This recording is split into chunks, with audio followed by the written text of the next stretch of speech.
I'm just Come speaking for on, man. myself. Speaking for Yeah, myself. oh yeah, of course, of course. Hey, gigahertz. Yes, sir. Hey, so let me just like, how are you playing beats? Are you just playing them on like out of your external system and it's going through your computer microphone or something? Is that how this works? You know what? That's a good question. If I could figure out how I did this last time, uh, actually I was playing through my Renaissance, so I guess yeah, I was going through the Renaissance. And it just comes out through your regular speakers and then through your cam like microphone or whatever. Yeah, that's how I had to do it last time. I meant to do my routing so I can actually have it go through the interface to the Hangout, but I, like an idiot, I was working on other stuff. I didn't get it checked out. Yeah, Right. because Yeah, because I kept trying to figure out what was the best situation for me, and I kept trying to go through my Digio 3 board, and it just wasn't doing the trick. So yeah, I because had to go. I was using. I'm sorry. Go ahead. oh no, I'm almost thinking that I'm gonna have to like um, take the headphones out of the headphone jack, put my speakers into the headphone jack, and then play it, and then not be able to say anything while I was playing. So what you playing through a laptop? Yeah, yeah. What do you have as an interface? I'm just using iTunes right now. Oh, okay, You, okay, you okay. don't actually have a box that your mic is connected to? No, I'm using the mic on my laptop. Oh, okay, yeah, you going factory internal. Yeah. I'm not a like podcast sort of veteran, so Well, you still need an interface anyhow, so you can, yeah. for your recording and all that, man. Oh yeah, I don't keep a mic at my place, man. I don't want rappers knowing where I live. Hey, I feel you. I feel you on that. Screw you. Stay away. That's hilarious. Just waiting on two more people. But I think we can start. Well, let me get a little sound check then, see if y'all can hear this. Okay. All right. Just let me know if it's like Oh, shit. too loud or not loud enough. So hold on one sec. Right. This is a J. Clyde production.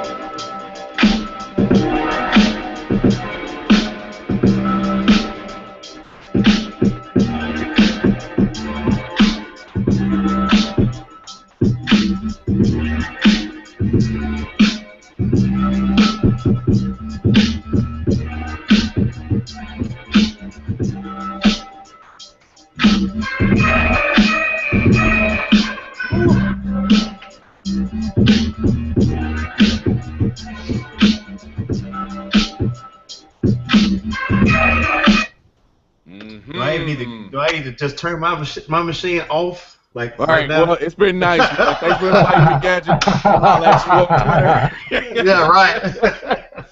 I get at you next week. All right, so that was cool. Yeah, man. Yeah, Yes, sir. That was a little too cool, man. Too cool. That was like that was beyond cool. That was arty. Hey, Gadget, you said you were having technical difficulties with J. Clyde again? No. You want them all already? You said you can't hear him. I couldn't hear him. What'd you say, bro? Nah, that's dope, man. Killing it. All right, thank you. What's up? We got D. Harris in the building. Hey, what's going on, man? What's up, sir? What's up, brother? Sir. Can y'all hear me? Yes, sir. Yep. Yeah. All right, cool. Wow, man. Can y'all hear that? No, I just heard a bunch of clicking. Yeah, tap. Okay. Let me see how I'm gonna do this. Yeah, my interface actually has the function, what they call the loop back, where you can send it back through. I just haven't figured out how to do it yet. I'm glad you just said that. That's in my settings. Hold up a second. What do you have? I know on iChat you can actually like play files on it. What? iChat? What? PC, sir. at least for me. Okay. Well, there's got to be some program out there that's universal that you can just play like files on instead of having to. Well, you know what? I actually have this set up. At least when I just bought this interface, I got a Focusrite Sapphire Pro 40, I just bought this like 2 weeks ago, I think it was, and Wow. I never took the the time to actually set it up. But I used to have it set up to where I had an output going into an input, and I could actually like sample off of YouTube or whatever that way. I just haven't done Right. it. I'm looking at Yeah, that's how I do the that's how I do on the Ren too. Okay. Yeah, man. I was going through listening to the clips, man. We me and you've been talking on Instagram, but yeah, bro, I'm gonna start calling you Dillahertz for real. Really, really dope stuff, man. Really dope stuff. Man, don't do that, man. Hey, I appreciate it, man. Most of that stuff is before I go to work in the morning. So Hey, so in other words, it's very inspired. exactly, I just get up, man. I'm usually the first person up in the morning, and actually the last person to go to bed at night. So Okay. in between them two times, especially in the morning, a lot of times in the morning I just get up, man, and just it's just me and some records. Word. And I've been trying to do more MPC 3000 stuff because there ain't a lot of there's not a lot of MPC 3000 beats floating around, Right. So eventually I'm gonna take those 15-second clips and saying make a more lofty presentation Okay. and start putting them on YouTube. Yeah. Later in the conversation, I actually have something I wanted to ask cats, kind of related to that. So we'll get to it, I guess. Okay. Let me see. I'm missing something here. Let's see. Hey, hey, thanks for sending me back to that thrift store, man. Dog, I saw the episode. Hey, I ain't gonna front. I'm jealous, man. What's the joint you picked up? The Voices or the This What's one? Oh, the white dudes? yeah, that one. Yeah. That joint was nasty. Holy This crap! I was boy like, right here? yeah. Yes, I was like, man, I wish. Hey, please just send that to me. Let me just see it one time. I was listening like this dude picked up on some heaterage, man. Yes, I would have Yeah. pillaged through that joint. I swear, I think he might have played like about 7 or 8 tracks, and I would say at least 6 of them had something that I would definitely use. Yeah. I was I also very picked surprised. I also picked up some stuff that I'm not even gonna show the record because that's how hot it is. Wow. Uh-oh. Woo. Well, that's what he does in the behind the beats anyhow. Between that and the needle dropping with Heck Dolo, it's always no. We ain't showing the cover. No lie. Right. One morning, man. I had my rim. I just got my rim, and I forget, is it the one with Dave Scars? I want to say it's the one with Dave Scars, but anyhow, he played something. I said, man, I'd have just snatched that right there and just make a beat out of it, just because. Right. And actually I did, and I called the beat like needle dropping something. I said, man, if I ever send this to Gadget, I might have lost it though, cause I lost a lot of stuff, man, when I had a corrupt hard drive. Been there. Damn it, man. Been there. But man, that album, I like that album. Let me see if I got here. Yeah, man, you can't be afraid of the albums with the white guys on the front, man. No doubt. Normally I'm learned my not. lesson. I learned my lesson some years ago about that. Right. Man, look here. That- That's crazy. That's how you know a seasoned record collector. We have some real nice stuff that has some crazy covers, some folk stuff, some psychedelic stuff. There you go. Yeah. I know, right? That's a monster right there. I know that just by looking at the lettering. Yeah. Wow. The record. Yeah, you come. The This one right here. record that I picked up. The record that I picked up that I can't show is actually it's folk gospel. Wow. Okay. Yeah, it's great. He got like 5 samples on there. That Havoc would have killed back in 94. Very nice.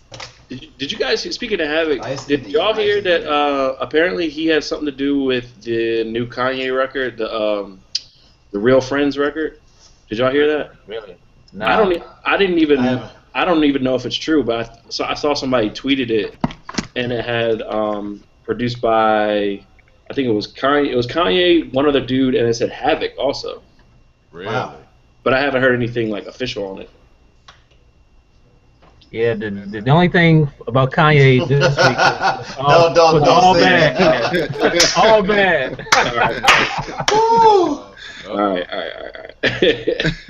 Man, hey, no comment, man. Yeah, no comment.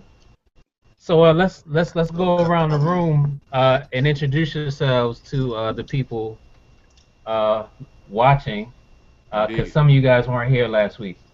Shout out to everybody that's watching right now. Yeah, shout out. Yeah, what's up, everybody? Aqua League is about to hop on. Word. Alright. Okay. Yeah. So Dave, you want to start it off? Yeah, I can start it off. Name is Dave. D2175 on Instagram. I have a website, www.officialcratemusic.com. Label coming soon. And you coming to the show Sunday, Gadget? Yeah, I'll be there. All right. I'll be there. All right. And to tell the people what you do. So you know. Well, Tell them one. what you do. Well, I collect. I've been collecting since like '86 when I was in high school. I made records back in the day. The one that's mainly worth money is the Chaos and DBA record, worth probably like 150 to 300 or so. That I did back in '92. Did the Black Swing record, which is around the same time. Basically, that stuff didn't work out. I took a little time off and just came back and started, basically still I was always digging, but I started selling online back in like '99, I think. And yeah, and like that's like kind of early eBay days. Okay. And then I had a site from what '04 to '08, and then I stopped again, and then I just started another site, Official Crate Music, back in October, and it's doing very, very well. And we got a label coming soon. I also do beats. Been doing beats for a minute. But I started and stopped that again too. But I'm basically back in it. I just bought a machine about a year ago, and like I say, I was kind of old school. It took me a while to get into the technology, whatever you want to call it, because I'm coming from SP1200, so it's a big curve. You know what I'm saying? It's a big curve. Yeah.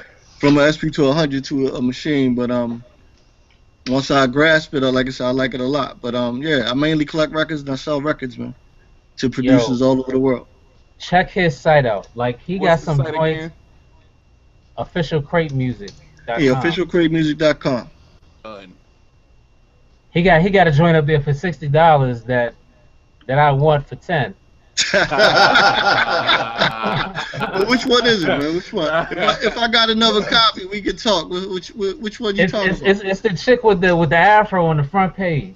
Oh, Body and Soul. Oh Yeah. yeah, but that's not a $10 record. I man. know. 75 big ones. Yeah, that's not a $10 record, bro. Oh man. This is dope. Yeah, site have been doing pretty well, man. Like I said, October we started it back in October, and it's I can say nothing but good things. It's been very good to me. Good stuff. So, All right. That's what's up. Dave, where you based out of? Oh, Baltimore. Okay, yeah. I thought you couldn't hear that? I know. I was just about to say. I didn't want to. Hey yo, Yeah. I watched The Wire from episode 1 to the very last. I was like, dude, the way he said certain words, he sounded like Snoop. I was like, this dude got to be from Beatmore. He definitely had a music in there. He said music. Oh man. Yeah, that's it. That's me. That's what I do. That's what's up, man. So if you check your email, Mhm. I sent you the actual link to actually join in. This dude on the Oh, phone. I got it. I thought I was in. Oh no, he's on the phone. Okay. I sent the email address. Aqua League. Yeah, he tried to get the other cats in. Okay. Yeah, because I know I texted them earlier. well, you're here. So it doesn't quite apply. You're here already. I hear that now. You're right. Oh man.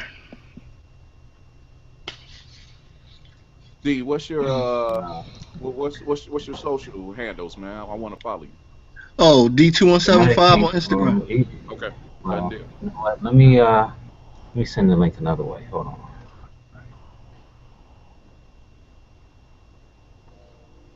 And it's also official Crate Music in Instagram too. Okay, 2175. Oh yeah, Yep, you already right there. D2175. Yep. All you gonna see is I'm gonna send it from records and family and the gardening. So. yeah, Gotcha. that's Fresh Mac Bro. Hey, you said official crate records as well. Official Crate Music. Official crate music. Okay, There you go. good looks. D2175, right? There it is. Yep. Follow. Just follow. All right. Yeah, I just got on Instagram maybe about 4 months ago, Okay. and I'm just now becoming to really appreciate it over the last, I would say, last 3 4 weeks. No, I like it, man. I like it a lot. Yeah, I Like I didn't said, start it. I'm on Facebook too, but Mm, to me the vinyl community is not like it is on Facebook, like it is on Instagram. on Instagram, yeah. I didn't appreciate Instagram until they started doing the 15-minute clips. 15 seconds. Yeah, Yeah, 15 that's what I mean. seconds. 15 seconds. Yeah, 15 minutes, man. I'll be doing a clinic. I couldn't Well, take not a it clinic, to but 15. yeah, right. I'm like, ugh. Like, is this shit over with yet? Right, dude. Because cats will definitely maximize it. Oh, no doubt. They will No run it into the doubt. ground. That would literally be something that Check they the will browser. they So will some of update it. I think you have That would be the some end of Take it away. Instagram. Well, no, here's the thing. They Are would you actually using Chrome? implement it, they'll add it, and then they'll take it away like a week later because cats would abuse it. Right. Like, nah, bro, we going back down. We downsizing. Right. I wouldn't be mad. Y'all can hear that. Check But your but email no, now. I like I just sent said, some images one of the topics that I wanted to bring up tonight that actually has to do with Instagram. I want to get into that because I think we're all on here. J. Clyde, you on Instagram too? Yeah, at jcloud757. Uh, Okay. 757. I'm still here. I'm just trying to get the Aqua League on.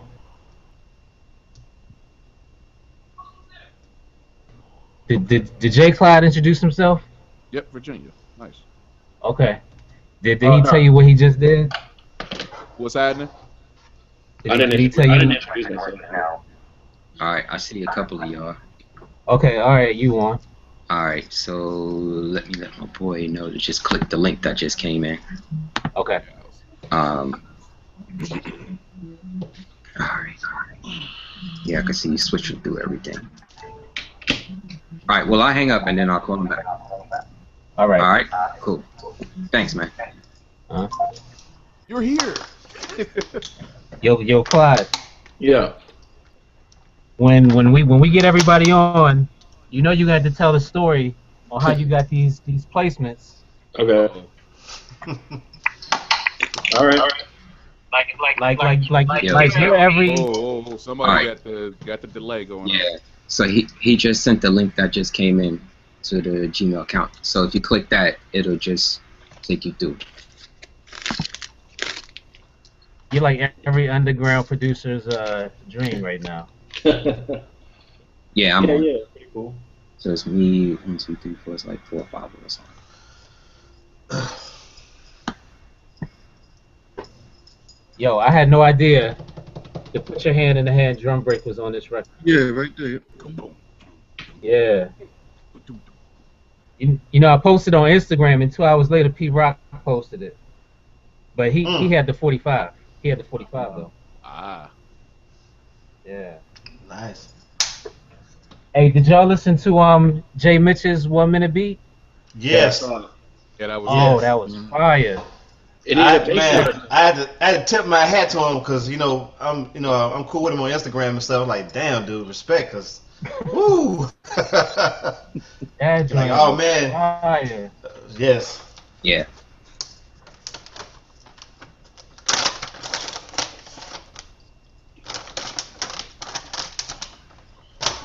Man, Digga, you didn't bring the snacks for everybody, man. Hey man, I'm giving out virtual love, y'all. I'm virtual snacks. Wait, what your teacher used to do to you?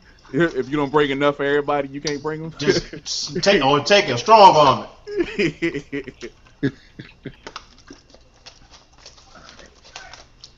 Did you This get is my like? last week. This is my last week, man. Eating sugar, eating anything like sugar. So I'm trying to get it all in now. I feel you had some Twizzlers today. Like Man, That should put me to crack. sleep. Twizzlers crack, man. Black man's crack. Crack, man. Okay, then. What's going Right. on? Oh, okay, okay. All right, there you What go. up? All right, so hang up. I'm gonna switch over. All right. Word. We got everybody on now. There we Alright, go. All right. that's what's up. All right. What's All right, going we on, got- y'all? We got the Aqua League What's on. good? We got D Harris on. We got Jay Clyde on. We got my man Tashir on. Gigahertz and myself. So, It's good. Aqua League, go ahead and introduce yourself and tell people what you do. What's going on, y'all? It's Kareem, one half of the Aqua League. Producers, songwriters, based out of New York for the time being. All right. Nice. And can you hear me? Yeah, I can hear. Yeah, yeah. All right, cool. Just want to make sure it was clear here on this side.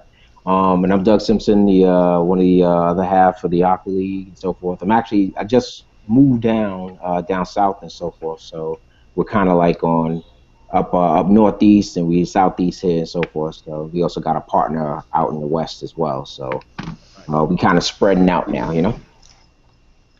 Okay. So, with this episode, besides the beats, I wanted to go more into the business of placing music, and because people eventually want to sell beats. hmm So, Aqua League, I see you guys work with Chris Brown and who else did you guys work? You guys work with some big names. John Mayer, Alicia Keys. There's a whole lot of people. It's a whole lot. Guys, you talking about my credits? I want their credits. So talk about what you guys did for them and how you got about working with them. Well, a lot of that came through one of our Aqua League members, Henri Gill, who's an amazing musician and so forth. And early on, he started his career over with Bad Boy and so forth. So he did a lot of like their session playing and things of that nature.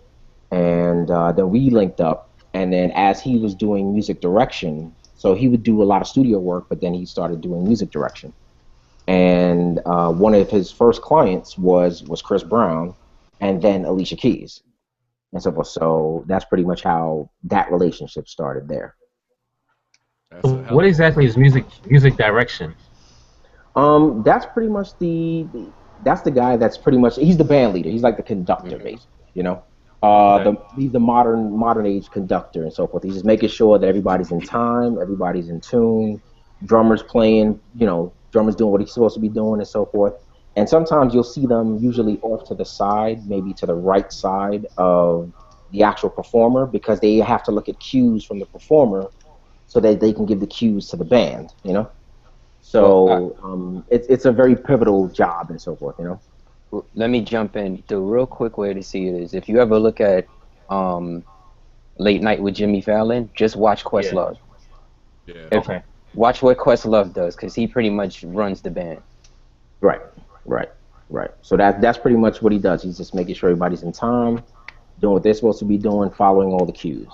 And of course, they have to be a musician themselves, so to be able to kind of keep everybody, together. And this is for the live shows, correct? Yeah, these are for all their live mhm. shows and so forth. So they've, been very fortunate to do a lot of world tours with them. Like I said, our partner Henri, he's based out in LA, and he's gotten to tour the world with Alicia about 5-6 times already. Okay. Have you guys actually got to work like in the studio with these guys?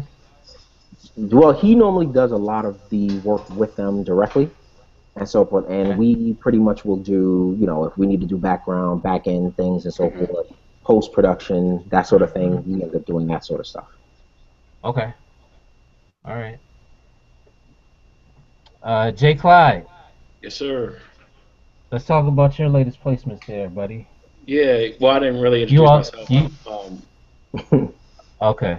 But my name is Jay Clyde, producer from the Producer's Paradise that is Norfolk, Virginia. If you haven't heard of it, there's a lot of dudes from out here, and it's kind of a way of Nobody's life. from there. So. Nobody's from there. Yeah, man. So and I worked with, let's see, well, just had a record come out with. I got the new Digging in the Crates record with OCAG and Fat Joe. Just had a Memphis Bleak single come out featuring Manolo Rose a couple weeks ago. Pharoah Monch, Sky Zoo, Styles P, Damn. Sauce Money. Pretty much like a lot of people that I just grew up listening to. I've kind of worked with now. So yeah. That's dope. So I'm just trying to, just keep rising and break through to that, Chris Brown, Beyonce level. Right. Alicia Keys. Yeah. I'm trying to get those checks. All right. I saw the video of Hot 97 playing the record. Yeah, that's crazy. Yeah, that was a good look. How did that placement come about with Memphis Bleak? Okay, so that one. Wow, I did a few records for Sauce Money back in 2008. He came down. He had a connection through one of the guys I work with, and he came down to Virginia Beach and recorded for a few days down here. I wasn't even here for it. I was at my buddy's bachelor party in Nags Head, and so I didn't even get to I wasn't even there for the sessions, and so what happened was he held on to the records for a real long time. He put one out maybe like 3 or 4 years ago. There's like a video for it on YouTube. But he put this one out recently with him, Memphis Bleak, and Wise P on it. It's called The Main Event. It came out maybe a year ago it came out. And of course I wasn't too happy that he leaked it because I didn't get paid for it, but I try to turn a negative into a positive, and I saw Bleak retweeted it when it came out. So I was on Twitter looking at the response, and I saw that, and I just hit him up directly, like, hey, if you like that, I got more stuff like that. Let me know. And he was like, yeah, sure. And we just exchanged information on Twitter, and I sent him a bunch of beats, and now we're working together. All right. Dope. Yeah. Is it social media better than standing outside of a club waiting for them to get off stage? Yeah, absolutely. Exactly. And that's one thing I tell a lot of younger producers. Like, they always ask me how I place records and stuff. And if you think your stuff is really that good, don't be afraid to just approach people. You got to do it in the right way. Like, don't be a stalker about it, but if you have some legitimate context to approach somebody, like, hey, I did a record that you're featured on. I think you might like some of the other stuff that I have. And 95% of these people actually handle their social media. It's not only people like Jay-Z and Beyonce have interns doing it. If it's somebody like that is a working artist but might not be a celebrity, they're probably running their social media, and they look at all the comments, so just don't be afraid to hit them, and if they don't hit you back, don't take it as an insult, but don't be afraid to approach them. Right. Okay. I think all the introductions are out the way, right? No, we didn't. No, you just stopped at us and Clyde. Oh. More folks on. I think everybody else went before you guys though. Oh, okay. Okay. Yeah. Y'all was late to the party. I bad. Actually, we didn't though, because you got D, then you got Jay Clyde, then the Aquacast came in, and Just leave us hanging. I see how you do, Gadget. Oh, that. My bad, my bad. You know, I thought when I was on the phone with Aqua, you guys would just go ahead and do it yourselves. Well, My well, bad. here's the funny part. You were talking loud. Wow, man. So it's just like it's hard for me. It's hard for anybody to be like, yeah, check me out. No, Oh, no, my no. I'm bad, messing my with y'all. bad, my bad. No, it's good. Man. I guess I'll go. My name is Tashir Rasay. Producer, I guess you could say, instructor, and instructor over at the newly relaunched. Literally, I just hit the button while we were in the hangout. The newly relaunched ComputerMusicAcademy.com. Okay. I do tutorial stuff. I teach Ableton Machine, a few other things, tutorials as far as recording, beat making, that kind of thing. I also do product reviews. Of course, I make beats, and we do some things over there at CMA that we're getting ready to take over and do some bigger things this year, Lord willing. But yeah, I went over it last week. I'm a big fan of Gadget's. Been following his channel for quite some time now, and it's actually brought me to be fans of everybody that he puts on here. Truth be told, but yeah, honestly, I'm sitting here. I feel like I'm amongst royalty right now because I don't feel like I have a purpose in this particular hangout. Nah, man, you got a Nah, purpose, man. man. It's got mad placements and whatnot. I'm like, yeah, I'll show you how to use machine.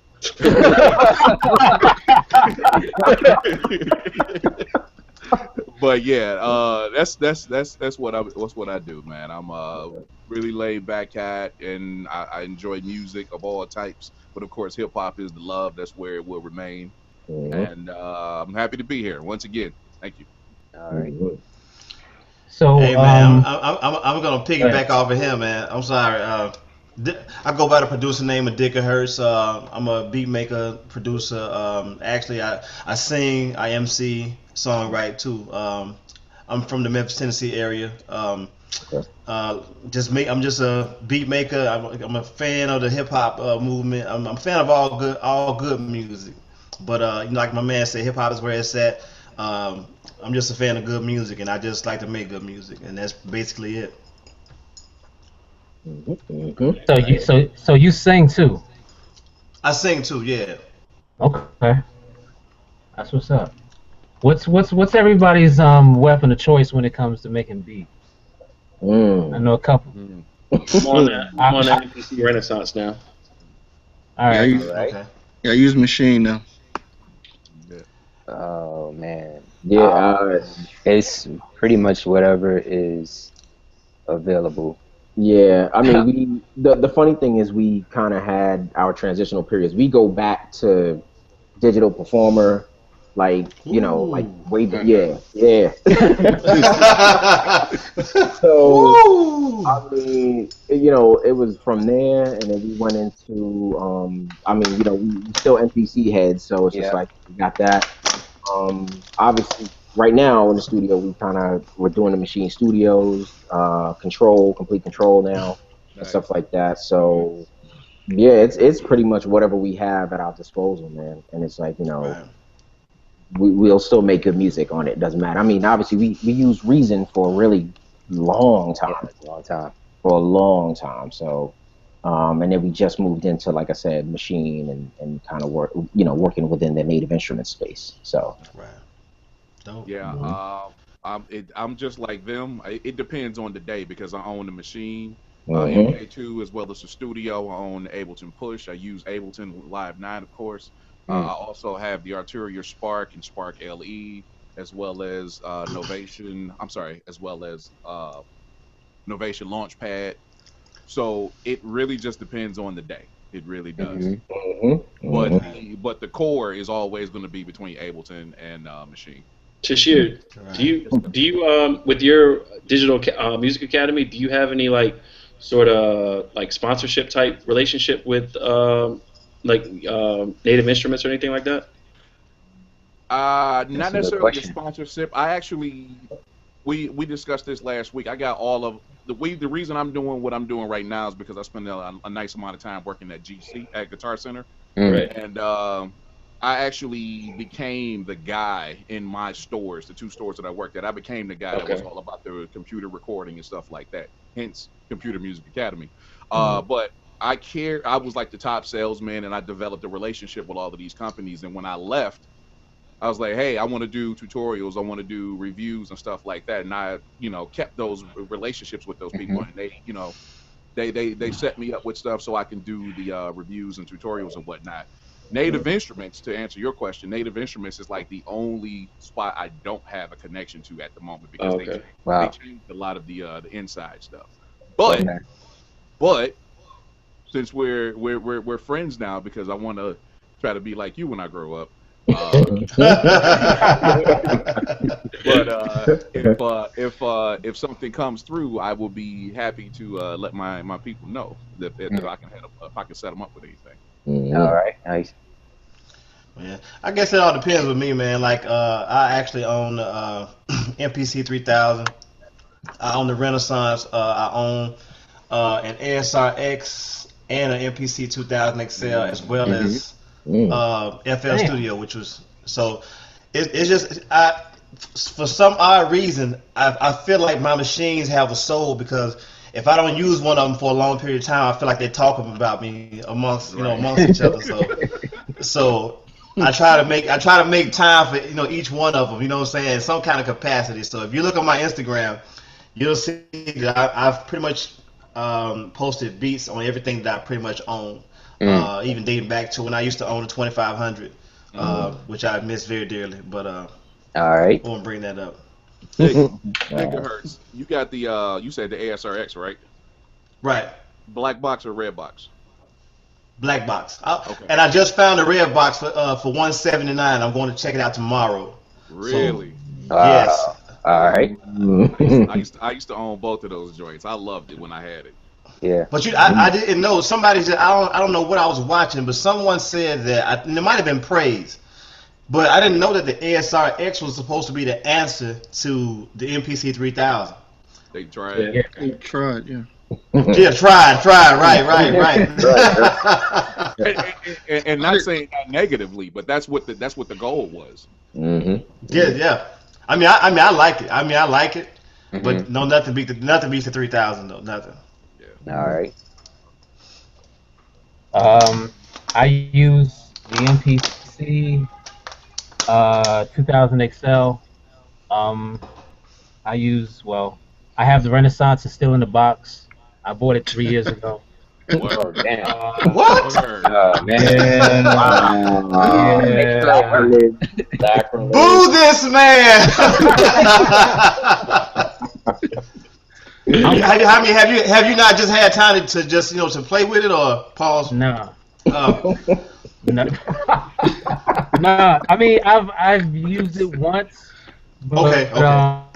Gigahertz, I believe the expression is no Kanye. Whoa! Okay. Are we really going? Write that. Are we really gonna go? Let me write that down. Wow. No Yeezys. Hold on. Gotcha. I'm mad. He had to put out a statement saying he doesn't do that.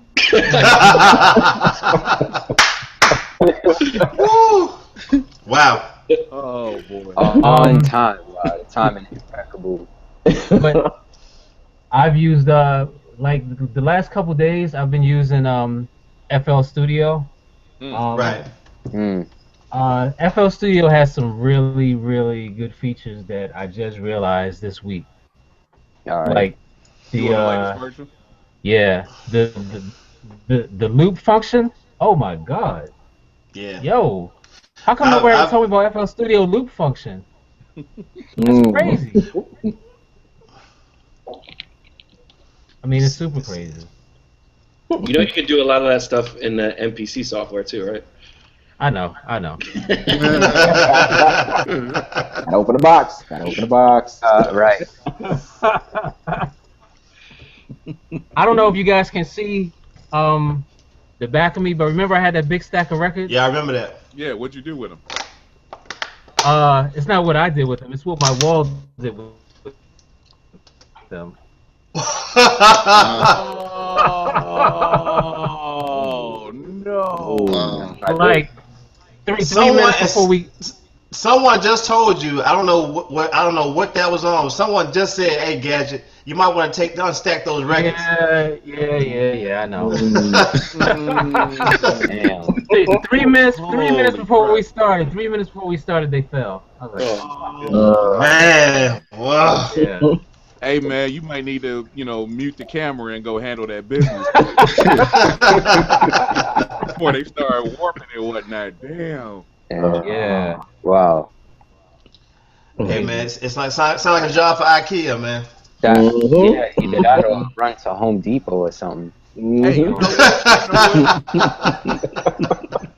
Yeah, they Hey, around here they open till 11, so Oh yeah. you know what? That actually brings up. I'm glad. I'm not happy that it happened to Gadget, but that actually brings up a pretty good topic as Mm. far as how are you storing your records? Mm.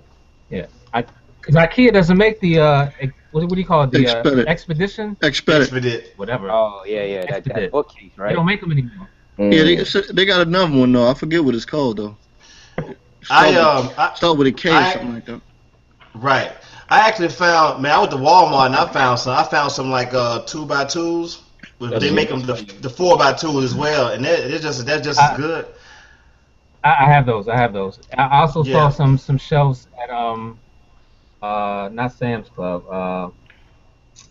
Okay. uh Costco's. Costco's. Costco's has some nice shelves.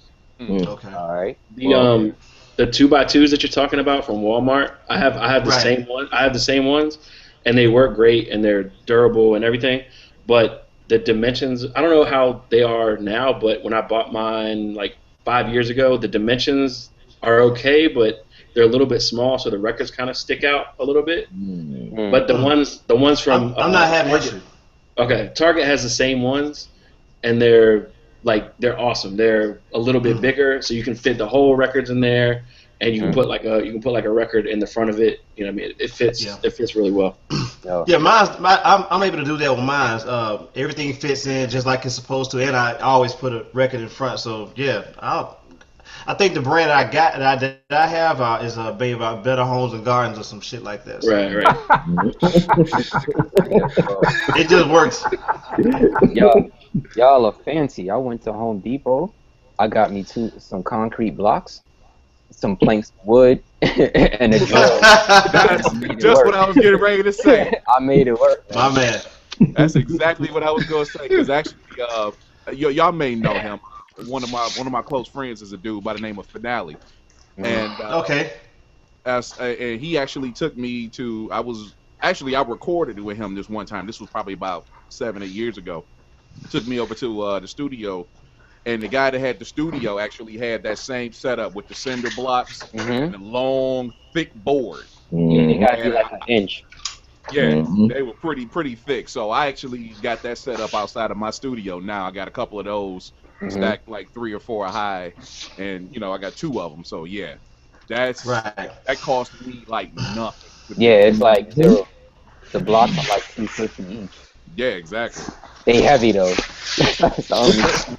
They heavy. So Hey, you might need like a Uber with a pickup truck or something. yeah, because what you do is at the time I actually had a minivan. So what you do Oh, is you so you actually lucked put, out. oh yeah, Yeah. big time. You put two on the bottom, you put the board, two on the top of that board, another board, and however high you want to go. Only have them, I think, too high at this point. So, All right. Mhm. but yeah, they're rock solid, Mm-hmm. and depending on how long you have your boards, you can get ridiculous amounts of records on there, depending on how many levels you got too. Yeah. Yeah. I'm at that So stage where I'm actually starting to get rid of vinyl. Oh wow. try to get rid of records. Yeah, like. He's on his Dr. Dre stuff right now. Well, I don't. I got you. No, it's not like that. It's like just like I don't know if you guys are like me. Like I just cycle through my collection. Like Mhm. I mean, I buy new stuff here and there now, but I used to buy stuff all the time. So I built up a lot, but now I just kind of cycle through it, and I hear things differently than I did. Yeah. Even in like a year ago, I hear something different. Right. But as I'm going through, I'm getting all these like holidays in Finland or like just like Dixieland Delight record. All right. Stay away. I know exactly what you're talking about. The terrible records. Okay, so on off of Jay Clyde's response. I'm sorry. I'm sorry. I actually didn't hear that. It was like it cut out. Okay, I would say based on what you just said, where's everybody digging? Where? I know everybody has just about the same response, but I'm just curious, especially for your particular where you're located. Oh, Yeah. I dig everywhere. Everywhere. Everywhere, yeah. People houses, Goodwills. That's right. Goodwills, antique shops, Yeah. and I have a lot of connections online too. So I got a lot of connections overseas. Yeah. And then it's like I have Japanese cats that come through that they got stores overseas, but when they in town they come to the house and we either trade or they buy here or whatever for. All right. Nice. Yeah, we just got a chance when we were out in LA to finally get out to Amoeba, and oh man, We didn't have enough time for that one. we didn't have enough time, man. It was just it was lovely, man, lovely. Yeah. So it's just like every time we go out now, it's just like, all right, we gotta at least make a quick pit stop, Yeah. that we're gonna go check out Amoeba, It's really a snatch and grab because you don't really have the time to sit there all day and kind of like sift through. So it's like, all right, this one look kind of cool. Let me grab this one. Let me grab this one. Right. And I also don't trust shipping, so it's like whatever could get in the bag that I could get on the plane. That's right. We gotta get back on the plane, so it's coming with us. Yeah. I hear that. Like I love estate sales and yard sales because most people, they don't know the value of the record. You're like, just give me 75 cents, or some people just say, just take them. I love those people. Hey, you forgot to mention evictions. Yes. Or storage units. Both of those. So all right, I actually so let me lost ask, some records. I was gonna ask. So none of y'all go to record fairs? Yeah. Yeah. Okay. All right. I'm here in Detroit, and to be honest, I've never heard one coming this way. No. Me neither. Not down here. There's one here Sunday. Yeah. Dave, supply that heat, buddy. It's coming. It's coming. It's definitely coming. The only thing about going to record fairs is you'll get some people that want to just offload them, especially like the first day you might be all right in regards to what's there. But if you go like the last day, for example, they just like, look, man, just offer me something. But the downside is they also know what they have. Yeah. So they may try to charge you a real price for the record. Yes, that's true. He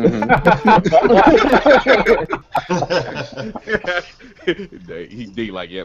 If there's anybody that's trying to just offload some garbage like I am, if you live in like a fairly well populated area and you got like hipsters around, they will pick up anything off the street. This is how I'm getting rid of my records. Okay. Wow. Like if you check my Instagram, selling them? no, if you check my Instagram periodically, maybe like every 2 weeks, I'll take a stack of records maybe this big, put it on the corner where my apartment building is, leave to go do something, and then an hour later it's gone. They are gone. Every time. They are gone. Every time. Just leaving them outside. Just leave them outside. I'm not gonna lie.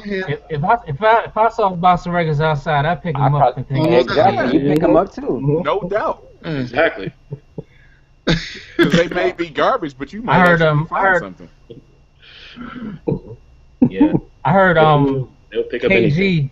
KG from Naughty by Nature walked to a record store and bought like the whole soul section. Yeah, Like that wouldn't surprise me. without even listening to a record, just bought everything in the soul section. I think Jermaine Dupri did that too. Yeah, I heard somebody, but he bought like a whole store out. Yeah. Yeah. I think the store was like going out of business or something. Right, He was something like, like I'll that, take yeah. everything in here. Yeah. Does Jermaine Dupri do beats like that? Yeah. Yeah. He don't take care of the records though. From what He I damn saw. sure doesn't. Did you ever see? I saw his rhythm roulette, man. I mean his Crate yes, Diggers. crate diggers. Yeah. I was like, what the man? But you know He was making me mad. I was like, man, he's messed up good records. You know Yeah. what though? The thing didn't that see pissed it. me off. Oh no. Oh man, The thing that don't watch it. that episode pissed me off because it's like he had no respect for the records, Right, or that's digging exactly. or anything. He was just like, "Yeah, I got records, and I don't know what this is." And I'm like, it was like a Steve Arrington record or something like that. Mhm. And he was just like, you know, I got this right here. I'm like, Yeah. word. He just had no respect, and at that moment, I mean, I've never hated JD. Well, excuse me, I've never hated Jermaine Dupri, but I hated him after that episode, and that was my absolute. That's the absolute worst episode of Crate Diggers to me because of that. Seriously, dog. But you know what it was like though? It was like having a stack of baseball cards for him. It was like, yeah, I got Ricky Henderson. You know, I got this Jose Canseco card. It was like, you know, your card, your baseball cards are just in a stack. That's how he had the records. Like they were like in stacks. They weren't in covers or nothing. I'm like, man, Right. wow. Woo. It's almost. I don't care if like, I pay $1. I don't care if I pay $1 for a record. You best believe it's gonna be in that sleeve. That's right. Yeah. The That's right. sleeve, the paper, something. Paper, Oh, plastic. the record wasn't even in the sleeve? No, he had No. a bare record, like on a console. Like, Right. Right. a stack in the back. He was like, telling you. here we go. Hey, don't know. I got to ask everybody in the Hangout, for everybody who did see it. Did it seem like he just got those records just so he could be in the video? I don't. It's kind of hard to say. I can see how I can see how you would think that. I know it's not. I know that's not true because I watched some of his other videos where it's like him and like he was Brian posting a Michael lot- Cox. Yes, exactly. Yeah, they would post a lot of videos, and he actually when he bought the store, I think he had sort of a video that was related to that. So I knew that he had this like stockpile of just like loose vinyl sitting around. Okay. Yeah. But no, I can see how you would think that. That's how I felt when I was watching that. You know, listening to him Right. talk about it, and you can tell. I mean, if you're not a digger, you're not a digger. Cool, Right. cool, no big deal. But it really felt like he didn't have a respect for the culture, for the records, for the whole. Steve Arrington. It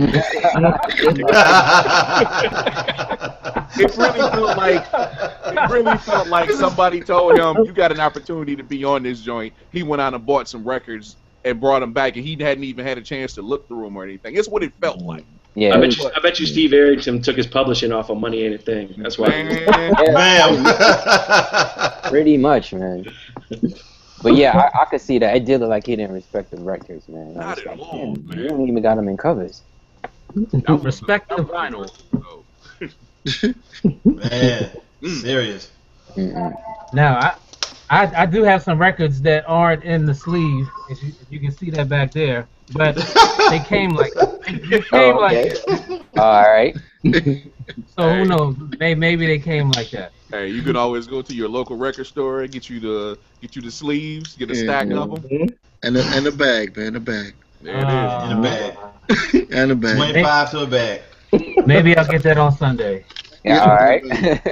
All of mine in the bag. If you buy from me, it'll be in the bag. Okay. Hey, when I come on Sunday, I want drums. Okay. Where you want drums from? Here, overseas? What you want? It don't matter as long as they bang. Okay. Oh, This okay. is my kind of guy right here. I need to go to All Beaver. right. Yeah, I'm missing out, man. Where you Right. located? Baltimore.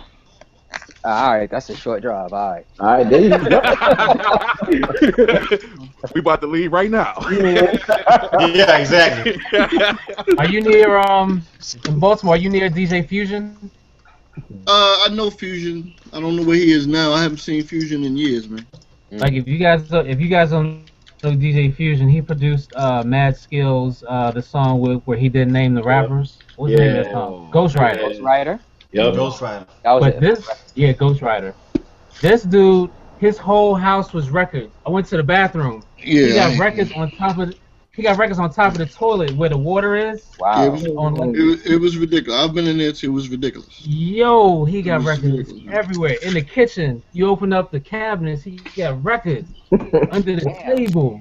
Like, dude, Were they? Did you do a behind the beats with Fusion? no, I don't know where he's at now. He's MIA. mm, But mm. He got the Ghost Rider record was hot though. He used to Yeah, do it He did some G Unit he used stuff to too. do, yeah, and he did some he used to do some CDs where he played original samples of Yeah. like I guess he did the original needle drops but on CD and was selling them. Yeah. oh, okay. Yeah. All right. Yeah. I wanted to go around the room to see. I want to ask each person for they want to work with and what R&B artists they want to work with. Yo, it cut out for me. I don't Yeah, know. Yeah, cut out I just there. heard Okay. R&B. I didn't hear the first one. I wanted to go around the room and ask each person which MC they wanted to work with and which R&B artist they wanted to work with and why. Wow. Anybody can start. Mm. I'll let y'all marinate for a second. Mm, Mhm. Come on, Aqua League. Well, This I know. should be All right. easy for So y'all. MC wise, I would say Black Thought. Mm. Just cause it's Black Thought. It's like, like the goat. R&B wise. I don't know if we have like any particular like people that we've said okay like we like definitely want to work with that person, you know. And then we've been fortunate to kind of work with some people already, so it's just like it's like wow. I think more so. I think we've done a lot more with R&B than we have with hip hop, and we grew up hip hop, so yeah. I would say a lot of the artists that we like to work with would be like the Black Thoughts and the Pharaoh Marches and the like stuff like that. Doing something with them and just doing some different things with them, Okay. Yeah, R&B, I'm not really too sure of anybody that we haven't worked with already, that I could think of.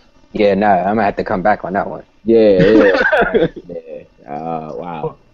For me, it would have to be Ghostface for the MC, and for R&B, it would have to be SZA. I think she's dope. Mm. Like, is she out of the TDE camp? Yeah. She down with them, SZA? Yeah. Mm-hmm. Wasn't she like the last signing? I could be wrong, but I think she was like the last signing they had, or at least the one they talked about. Right. I like Timberland's artist Tank. I don't know if he's gonna market her as a singer or a rapper, but I think she's dope. Yeah. That should be interesting to see what he does with her and how he's gonna roll that out. Yeah. What about the rest of you guys? I would say it's. I mean, it's hard to narrow it, to just one. But I think, it was kind of sad. Like the first person I thought of was Sean Price, rest in peace. Yeah. Rest in peace. And then I've always wanted to work with Beanie Siegel. Okay. But you know what I've heard is he got shot. Yeah. This past summer. Mm-hmm. And his voice isn't the same. Yeah, he's really been going through it, and really? Yeah, he's still having problems from it. I think he's only got like now half a lung. Yeah, so he's something like that where it's changed his voice. Yeah, it's really sad. 'Cause he's always been one of my favorite artists. Singing wise, I have to say I would love to get Alicia Keys, but you remember how on her second album she did the song with Easy Mo B? Yep. and he basically redid the warning beat for her. I want to do something like that. Like I want to get her. I would like to get her, but have like a RZA almost feel, like very like minimal, and like the real dusty samples and everything. Right. That'd be good. That would be good. Also, Yo Digga. Gotti too. I want to work with Yo Gotti for real. All right. So why? I want to get him on some soulful boom bap stuff, man. All right. So why? He definitely But was Ghostface last is week's first. episode. The Ghost. Yeah. I think we lost Digger. All I see is a static picture. Oh yeah, I see that. Digger. Yeah, he's right Look there. like he trying to fix something. Oh, you talking about C? That's CX. I see, yeah. Okay, no, Digger's there. CX is on here. CX. Yeah, What's up? I think he's still trying to. Oh, there he is, sir. Oh, what's up? We can't see you, man. Rocking his Google shirt. You know. All right. Very, very appropriate. Representing. All right. What's up? We either got some bandwidth issues. I see a couple people frozen right now. Yeah. Everybody looks straight on mine. Like, on mine. Yeah, everybody's straight on mine. Yeah. Okay. It just seems like it's a delay on CX. Yeah, because I need to switch. I need to switch to Wi-Fi. Okay. All right. All right. Do that quietly, please. I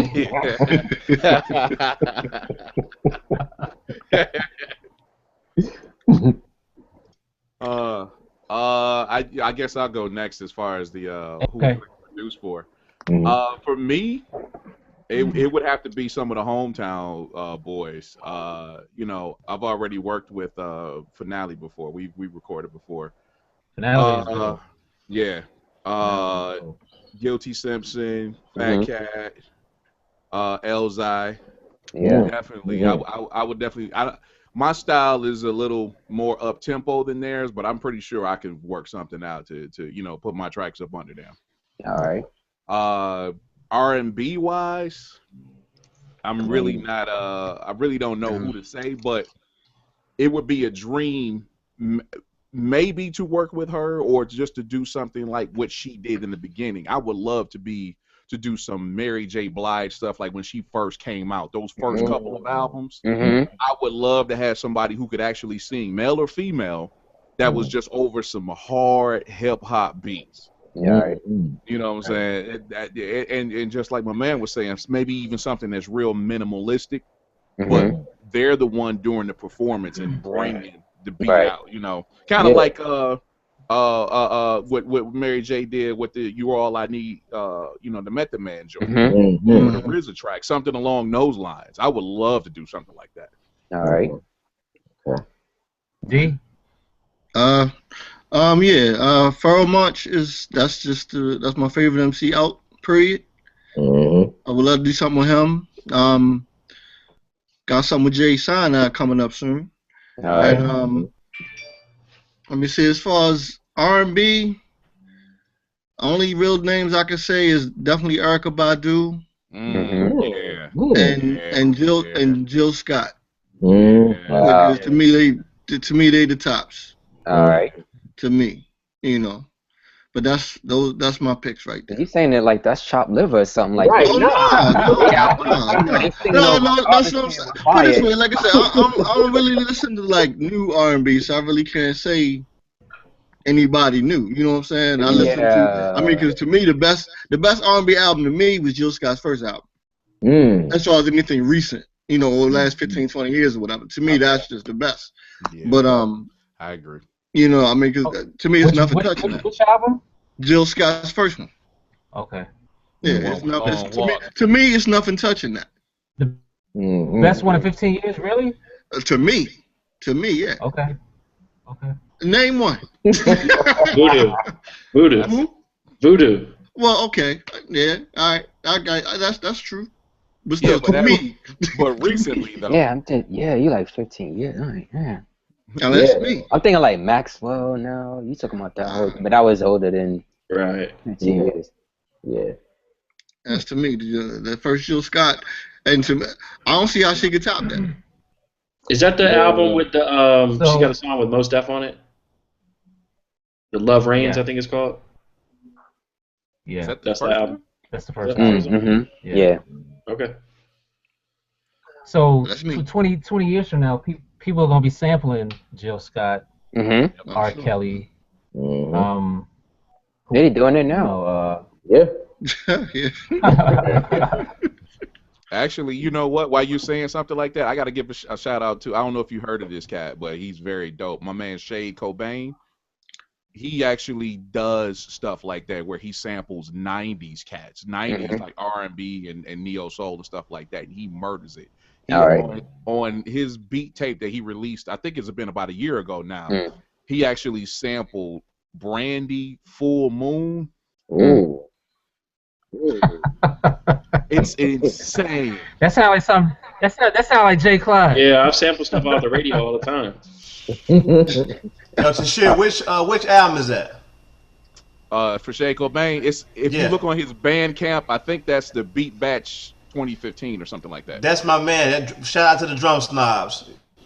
All right. Okay, that's why me and you get along, man. Okay, cool. Well, I'm Drum Snob. Okay. Okay. All right, it's all coming together. Okay. Right. I see. Right. Oh, and while I'm on it, you know what? If Gadget didn't mind me kind of using his platform, I want to start getting some of these cats. I want to start getting some of these cats and interviewing them because I do interviews on Computer Music Academy. I want to get back to doing that. So I want to get everybody that's in this room right now. So, you know, all right, we need to share information. Yeah. Okay. Yeah, most definitely. Okay, cool. Right. Oh. I did have a did you guys hear about the guy in Pittsburgh with the warehouse of 45s? Is selling all of them?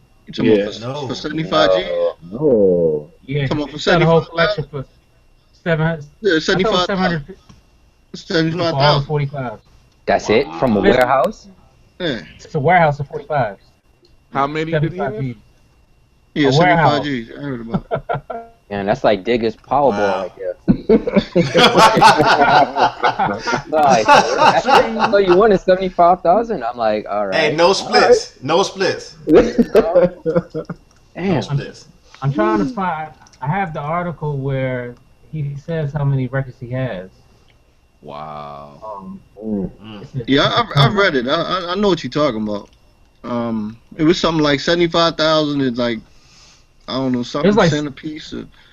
Yeah, it was. Maybe it's 10,000 45s, and it's 75 cents a piece. Cent a piece, something like that. Yeah. Oh, okay. Yeah. But he's not selling them individually. He's selling them as the lot. Yeah, as the lot. Yeah. Yeah, and the price is firm. All right. The price is firm.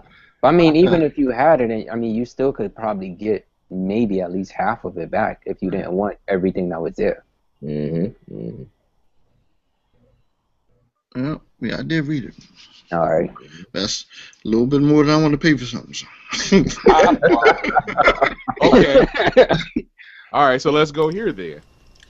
D, you being the man in the profession that you are, if you just wouldn't mind divulging, you don't have to give exacts.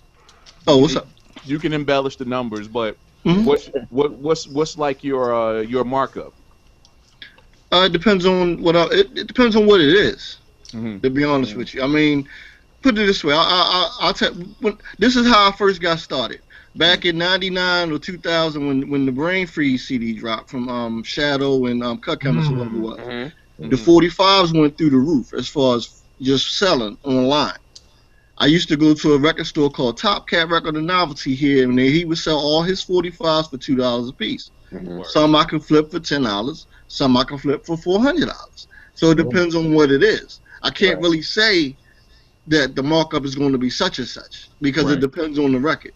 And then it also depends on if the record was just recently sampled by somebody, because once that happens, the price goes through the roof. Yeah. You know what I'm saying? So it depends. I really can't say what the markup is going to be because it depends on what the actual record is. Right. And then records the prices fluctuate.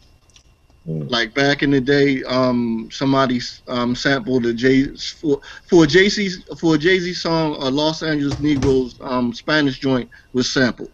During the time that the record was out, that record was going for like $60-$70 online. Now it's calmed down to what it should have been, which is $5 to $10. You know what I'm saying? So that's what I'm saying. It depends on the time. It depends on what it is, and depends on what I paid for. Right. You know what I'm saying? So it depends. So follow-up question. If you don't have to give me exacts if you don't want to. Yeah, no problem. But lowest cop, biggest flip. Lowest cop $2, biggest flip 410. Oh. Woo. That's all right. That is all right. Matter of fact, that was the very first record I sold online in '99. JB Across the Tracks original joint, sold to a cat in Japan. That got me hooked. I was like, oh really? Okay, I will sell all doubles from now on. There you go. That was the biggest flip. Do people in Japan have disposable income? Because a lot of people. The money breakdown, their money is worth more than our money. So if they come over here to buy the records, it's the money is easier. It's like half. Right. You know what I'm saying? Like that. Also, too, you got to look at it. You got to figure there's Japanese cats or people overseas doing what we're doing, but they can't get the records. You know what I'm saying? They come over here and get the records? What I'm saying is like they're not over there. It's not like they could just go to the mom and pop record store over there and get, an Aretha Franklin record. No, what I'm saying, they've been coming over here for years, since like maybe the late '80s. Right. And like buying I heard a story from I'm not gonna say his name, but he's very known digging dude. He said back in the '80s in New York, a lot of them would just come over and buy truckloads of records. And so that's why a lot of records left here, like a lot of the rare stuff left here and is overseas now.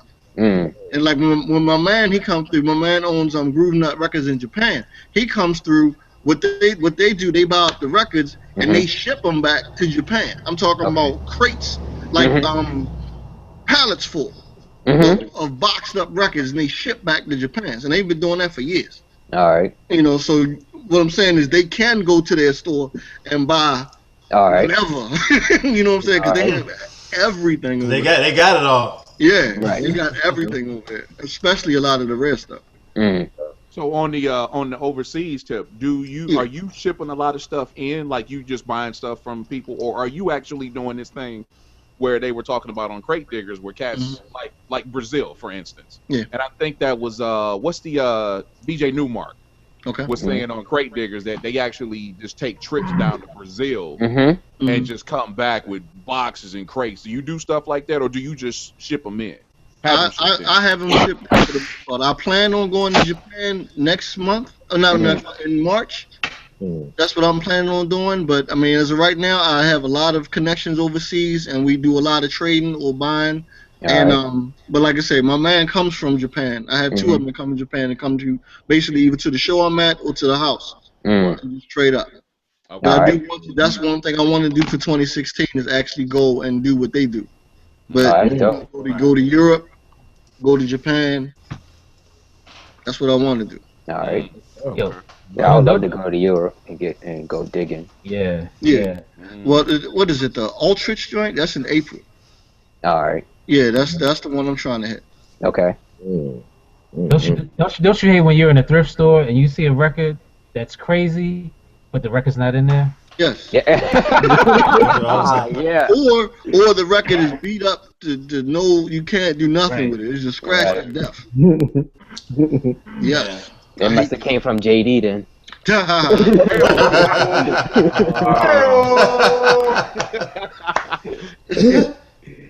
Man.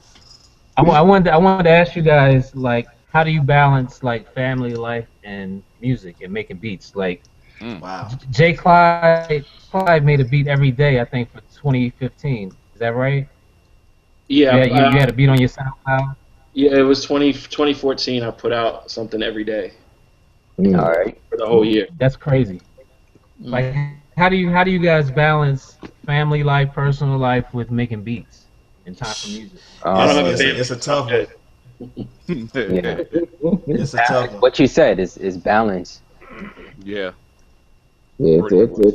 it's pretty tough to do it. It's the hours especially because a lot of us were night owls, so Hmm. Very true. that's usually Right. sometimes you get the best inspiration, or you get the inspiration right at the end of a session, and then Yeah. that keeps you going a little bit more to kind of flesh the idea out.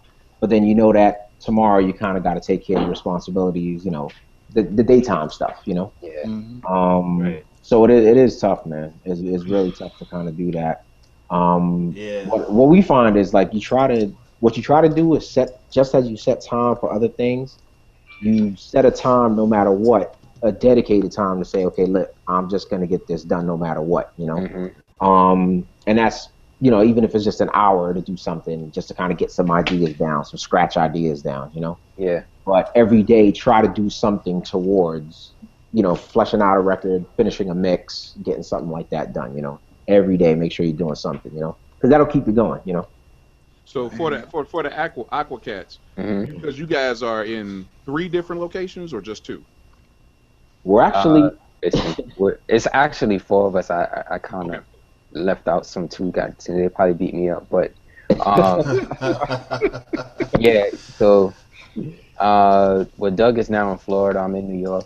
We have one in Atlanta. My boy Colin and Henri's in Cali. yeah, Okay. yeah. So for you guys, for your whole clique, Hmm. I know there's a lot of individual, sessions where you're just working on your own. Yeah. How often and how do you make it happen where you actually collab? It's called the internet. Yeah, just like what we Technology. doing right now. Exactly. Um, well, one of the things that we mainly try to do is we try to make sure that we're all working with the same software, or Okay. like we're all kind of have the same thing. Hmm. Because let's say, for example, if I went to go get Ableton, none of us work with Ableton, so it's like, all right, I got Ableton, can't see the track, so there you Right. go, or the session or what have you. So we all try to make sure we're working with the same program. Mhm. Well, I was more asking, do you?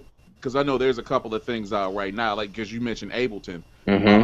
I know Ableton actually has, well, not Ableton, but there's a program, a community that uses Ableton. I think it's called Splice, to Hmm. where people, I'm not 100% sure. Somebody can correct me in the comments, but I think the way it works, part of it is that you can actually have each other online and work in the same session even. Oh, okay. I, So Mm. that's I what I was think asking. I Are you think guys Splice doing does it? work like that. Okay, Yeah, I think go ahead. Reason started doing Yeah, that too. Reason has just started their own ecosystem like that, Yeah. and it pretty much ties in all of their the standalone software, Reason itself, and then the recorder, the takeaway software like Take, Right. and you can kind of start ideas, send them Mhm. across, and they kind of put all of your ideas into the cloud basically. Okay. So you kind of work it from there. We Yeah. kind of do that, but we're just not using it through the software. So we'll use things like Dropbox, we use Hmm. Box. Okay. Um, we send each other stems. We'll, Yeah. Usually that's what we do. We'll yeah, just send we stems. just send stems. We just like, look, hey, I got this keyboard line, or I got this guitar lick, or I got this drum pattern, and we kind of just send it across that way. Okay. Um, and usually it works pretty well. It works pretty well, especially the fact that Henri, he's 3 hours behind us, so Right. so we kind of be mindful of that. We send him something, and we won't get it back till a little bit later. Hmm. Right. So for us and stuff like that. So, but we've made it work, man. We made it work. Okay. Jay Clyde, you with the BBB? How do y'all do y'all thing? Well, actually, Better Beat Bureau is more of a it's more of just a collective. Like we don't actually work on music together Mm. because I guess there's no like real reason. I guess people could collaborate, but that's just not how the crew kind of breaks down. It started as a DJ crew actually back in Right. the late '90s, um, and then those guys started making beats, and then I kind of came along later into the fold. But yeah, we're kind of separate in working.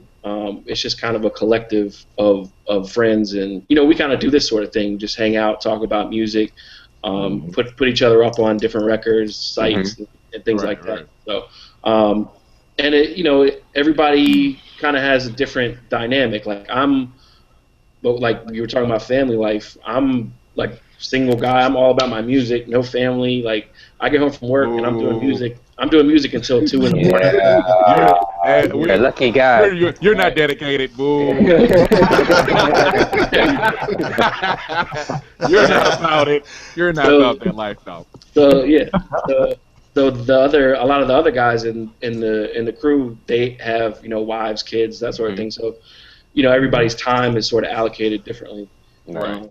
Yeah. So I'm usually working with my partner Bo in Hampton. He's a crazy R&B producer. Got a Grammy with Mary J. Blige. He's doing the music direction for Blackstreet right now. So it's him and then and Lord Finesse too. So Wow. Yeah, that's kind of the three man crew right there. Very nice, very nice. Yeah. Chat room asks if you guys ever used Indaba. I don't know what that is. No, yeah, I've never heard of that. It's pretty. I think it was the first company to actually do the cloud sharing and production of music. Like they came out years ago. But never used it. Okay. Never used it. IndabaMusic.com. Yeah. So, I scour the internet all week, and I have. Well, first, before I say that, I haven't got any 1 minute beats from any of you guys. Alright. Yeah. Hashtag working on it. Right. There's a valid reason for mine. We'll talk about it later. Like right now, J Mitch, hands down, that's got to be like my favorite 1 minute beat right now. Right. Like J Mitch, he killed that Atlantic Star. I didn't even know there was a 45 for that song. That's correct. Wow. Like shout out to J Mitch, man. That beat. All right. I was at work listening to that. And I was like, damn, I gotta get home and get something done. It just made me feel like I was just being lazy or something. Yeah, right. Like that's one of the main reasons why I wanted to do these podcasts. I wanted to inspire people to make sample-based music because it just seems like, I don't know, not a lot of people want to make sample-based music anymore. People are scared. That's odd. That's yeah, it's It's expensive. Exactly. It is. Here's the thing too. If you're really serious about making sample-based music, you've probably run into this where if you start making connections and trying to get placements with people, where if you're sending music to managers or A&Rs or even artists themselves, if someone tells you, like a label rep or something, if they tell you that they don't clear samples, they're probably lying to you. Because look at all like the hottest albums, best songs of the year that you'll listen to, your favorite artists. Go look at like a Ross album. There's samples all over it. Like, don't sit there and tell me because it's a major. The last Ross album, every song is a sample except for the 2 trap beats. Right. So yeah, don't sit there and tell me that you don't clear samples because the best songs that come out all year are like sample based. They don't want to pay for it. That's what it is. They don't want to pay for it, man. Usually, like when we have stuff, the messed up part is this: one, they don't want to pay for it. Two, it's like they put you in a situation where it's just like, okay, did you clear it? Because if you got it cleared, they know that you paid for it already, and then they'll use it. Right. So usually in those cases, man, we steer clear of them because we're like, all right, look, we love doing that. We love chopping. We love going ahead and making records that way. But most of the people that we deal with, they just, they're like, unless you guys already cleared it, then we don't want to do it because we don't want to have to take on that cost, Right. So or they're just lazy and lie to you and be like, we don't clear, we don't do sample stuff. Exactly. It's just easier that way because then this way they don't have to explain anything. Right. Of course. So as I was perusing the internet, I'm always looking for new music, and some of my favorite, like I have some new favorite artists out there right now. There's a guy from, I believe, Buffalo.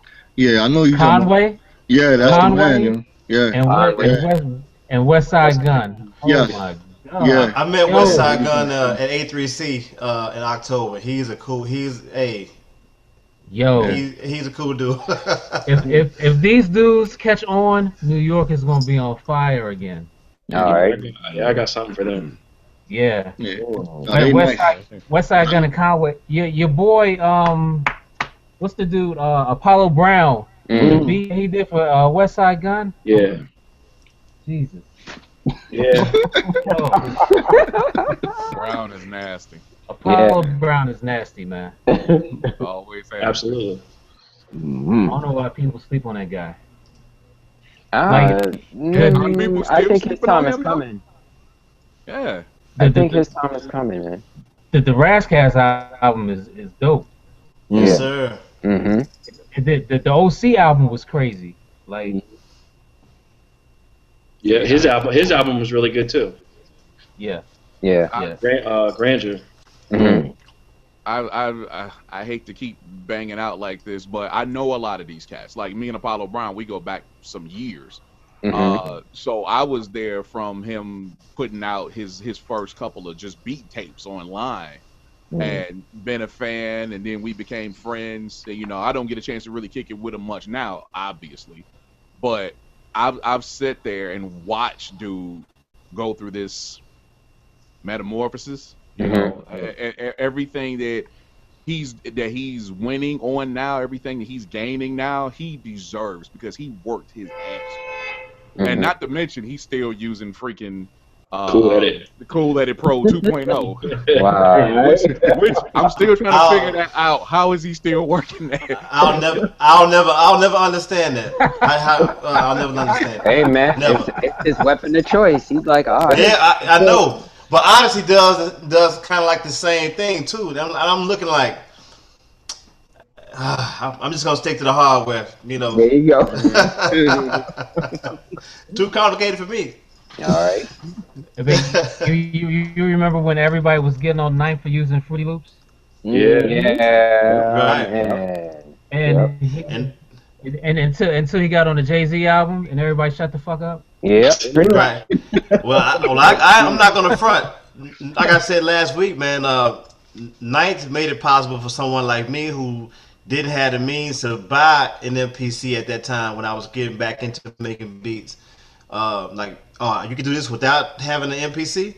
Hey, I had a bootleg copy. I ain't afraid to say it. Hey, but I still after got I one. saw the, That's how I I started. do too. And so, someone said, well, if you're gonna be using it, they give you free updates, every year. So when they come out, so why don't you just go ahead and copy it legitimately? So like, you know what? I guess I will. I've been using it ever since then. All right. Yeah, I never got a chance to answer the question last week, Gadget, of what do we think about Fruity Loops or whatnot. Right. And for years, and again, remember my background is coming from Guitar Center. For years, I hated FL Studio. And now, hear me out. I was about to say why, but go ahead. I realized later that I didn't hate FL Studio, and no offense to Hertz and anybody else, but I hated the people who were using it because one, they weren't paying for it, number one. But I totally understand that. I've been there myself. Yeah. But then they would make these corny ass 5-minute beats, and they thought they were doing something. I think Right. I think somebody. It's kind of Go ahead. right. It's kind of like a Dallas Cowboy fan. Hey, here we go. Hey, hear me out. Hey, shout out to the Dallas Cowboys. I ain't hating. I'm just saying it's a certain level of Dallas Cowboy fans you can tolerate. Then there's certain ones that you can't tolerate. You know what I'm saying? Like those true blue fans, you good with them. But those bandwagons, you be like, Right. yeah. You know what I'm saying? So I feel you with that with the shit, because a lot of cats would tell me like, yo man, I make beats, like what you using? Like I use FL, like, oh, let me hear what you got. And it's like a whole 3 minutes worth of hi-hats turned up to 100, snares like non-existent, kick drum, bass drum is like so distorted you can't even hear the mix or whatever. So that's the thing. It's like they would use it, and no matter what software or piece of hardware you use, try to use it to its full potential. That was my whole thing. Right. And Right. these cats, I downloaded it off the internet, so I'm already winning. I'm not paying for it. Yeah. But okay, fine. But I know for a fact, cats like Ninth and Gigahertz and whoever else, there's a lot of cats out there who actually, if they did that in the beginning, they actually pay for it later. That's not my concern. My beef is where you don't actually use it to its full potential, or at least try. It's all factory sounds. It's all over quantized, and I really don't have any issues with quantizing, but it's all overly quantized, and it just and then the non-mixed, I can go on for days, but that was my issue. But now, as now that I'm in the field that I am now, being an instructor and whatnot, I've actually looked at FL, and I'm like, man, that's actually one of the better joints on the market right now for full production if you know how to use it. Right. So yeah, I can play you some stuff that I've done in it, and it's like, I mean, that was like the first, that 05. I got it in 05, and the stuff I was making on that then at that time, I was like, man, I got to get better at this. This sucks. But when I actually, sat there and focused on doing, actually, just taking my time with it and not wanting to rush and do something so fast, I ended up learning stuff about it that I didn't think I was going to learn. Right. And that's to share for the record, I started out on a bootleg version of Fruity Loops, the first version, but I used it as a sort of a test, like a test run, and I figured out, okay, this is for me. Like, I really do want to do this. And then I went and caught my MPC 2000 XL from Guitar Center. Right. Nice. And the thing about it is, I'm never going to hate on anybody who bootleg, because I bootleg myself. Hell, let me tell you a very quick story. 2005. Actually, it was 2005, late 2005, when I started working at Guitar Center, and I finally got into I got into software, and I didn't have any connections. I wasn't anybody. I wasn't selling anything at the moment. But when I started finding out about the Native Instrument stuff and early Ableton and all this kind of stuff, I actually started bootlegging myself. Well, I was rocking with bootleg copies of like Battery and Contact and a couple of other things, and because I wasn't smart enough at the time, I actually crashed my entire computer because of viruses. And in 2005, was it 2005? Yeah. Must have been in 2005, I actually lost an entire album because of that. Like the day that had to be a Windows computer. Oh yeah, it was a Dell. There it is. There you go. But here's the thing, I wasn't as smart as I am now, and that's why I do what I do now, because I have been through it. You know what I'm saying? But yeah, I lost an entire album that I had to re-record like instantly. We didn't get the whole album, but we ended up putting out an EP. The day that I was going to release it was on my birthday, and this happened like on a Sunday or a Monday when it crashed. So I had to get cats back over to my house and re-record, and so yeah, I paid my dues. Hey, man, you might need counseling after this one. You talking about destroy, and I don't use that word. You talk about destroy and devastated. Oh God. Yeah, I got a question going off of this Fruity Loops topic. So I started out on, like I said, just a bootleg version of maybe the first or second Fruity Loops, and I used it as like a test to see if I really wanted to dedicate myself to the craft. And it took at least a handful of years, like 4 or 5 years, before I really thought I was confident in my music. And okay, I can take any record and make something at least decent out of it. What was you guys' learning curve? Did it take you guys a few years, or like did you sort of get it going right away? Like I feel like almost like now I can hear somebody's beats that hasn't been doing it that long, and I can almost like tell how long they've been making beats just by like little technical things that you can hear. Yeah, yeah. When I first started using FL, man, I was using it like in the worst possible way ever. This guy who I knew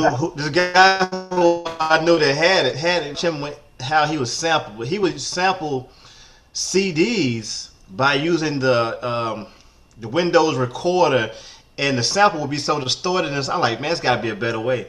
Wow. So when I started to when I actually got my hands on Cool Edit Pro, I started to actually chop my samples in Cool Edit and then transfer them to FL. And I would do all my mix everything down first, get all the air out and whatever I had to do in terms of getting the sample clear in the Cool Edit, then transfer to FL. And and it was a whole world of difference after that. I mean, I did the same game changer. All right. I think for me, when I first started using Fruity Loops, probably I don't know, maybe 5 or 6 years ago, like I was amazed by the time stretching feature. Like I was like, you mean I could stretch this sample and it'll stay the same length, but it'll just change the pitch? Oh my God! Yeah. This is amazing. Like, why doesn't the MP like? Right. But if you look at it though, FL Studio was like actually everything that we're using now, from Machine to the MPC software, is basically Fruity Loops. Fruity Loops had it. Right. All right. But yeah, like I wasn't even like referring specifically to Fruity Loops. That's just like my beginnings, and it sounded like a couple other people. But what was your guys' learning curve? Because I have a friend from a long time ago. I ran into him recently, and we were just chopping it up, and he said he was maybe gonna start getting into making beats soon. And I just asked him, like, why do you want to do that? And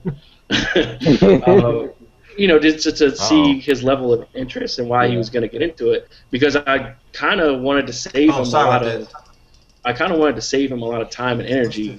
And I basically told him, like, dude, like, first of all, you're not going to be good for like at least a few years. So like, you really have to commit yourself, because like you're going to be terrible for like the first 3 years, and like, that's a hard thing to tell somebody that's excited about it.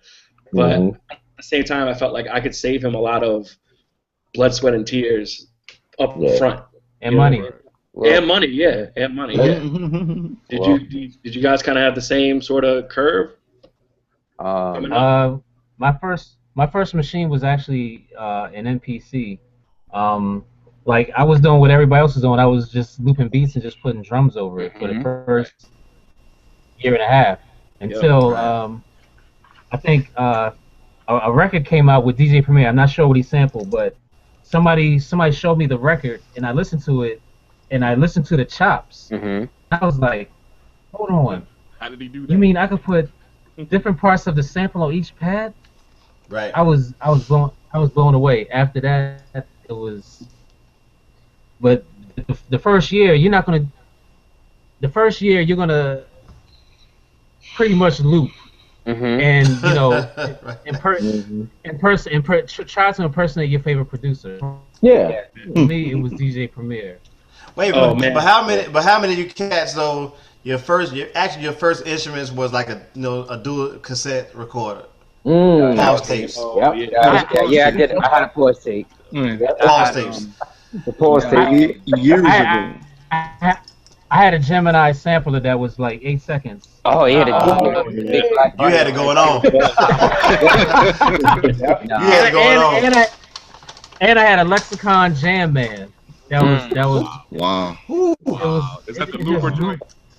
Yeah. Okay. Yeah, you know about that Guitar Center. Let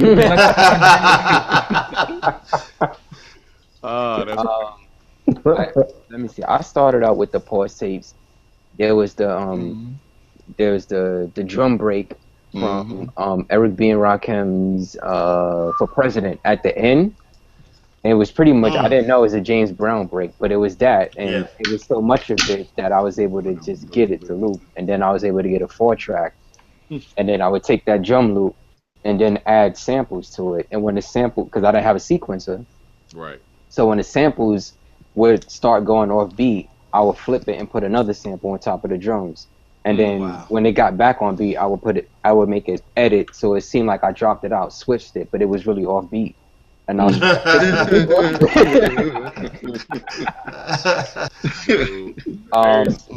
and then after that, you know, as you know, I got a little bit more money and was able to get like more professional stuff.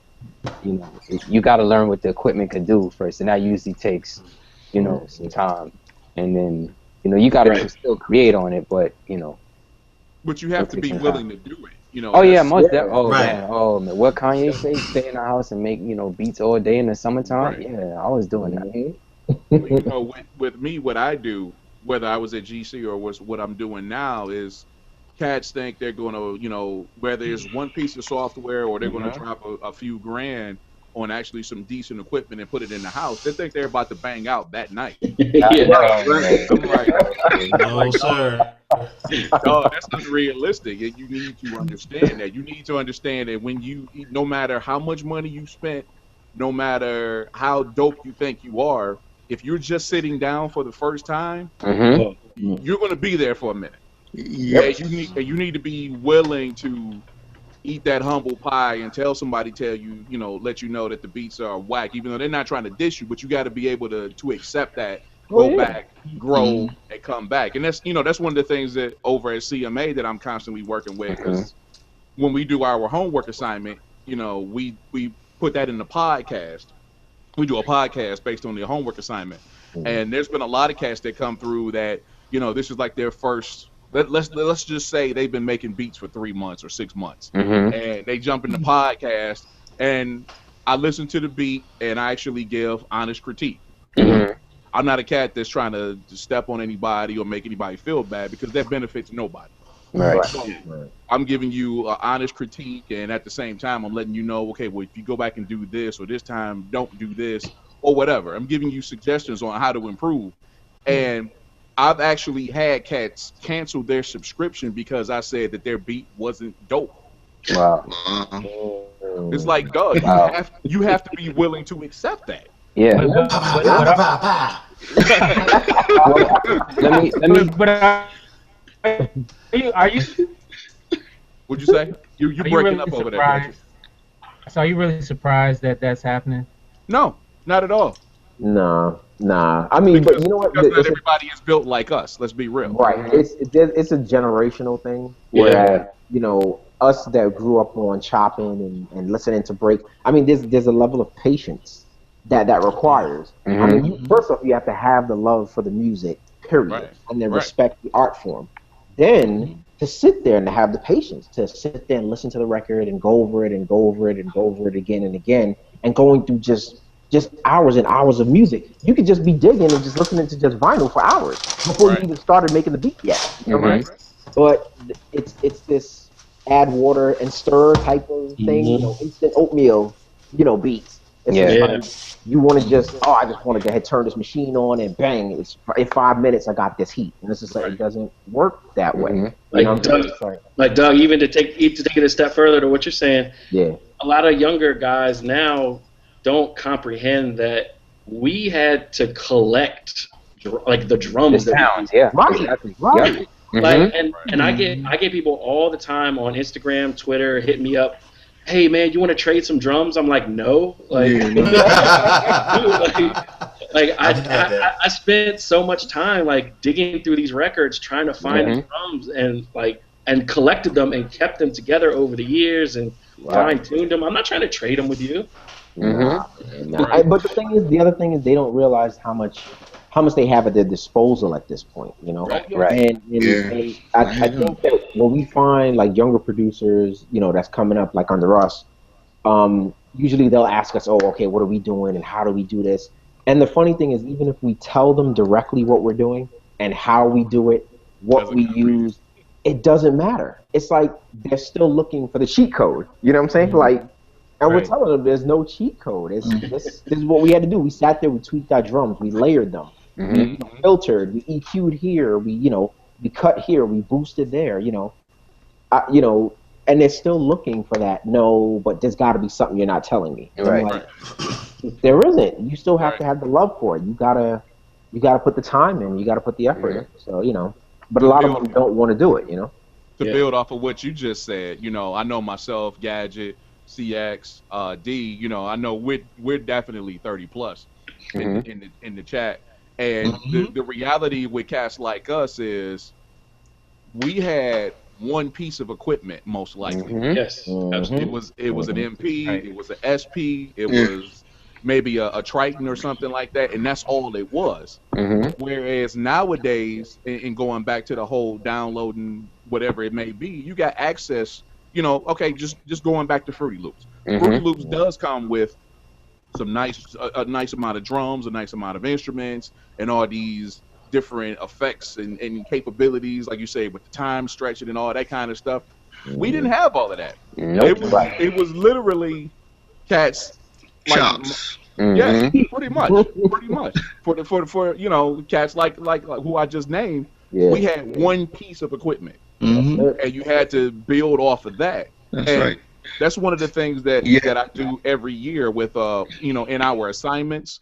We have this one assignment that we've gone back to, I think it's 3 times now, that I call one.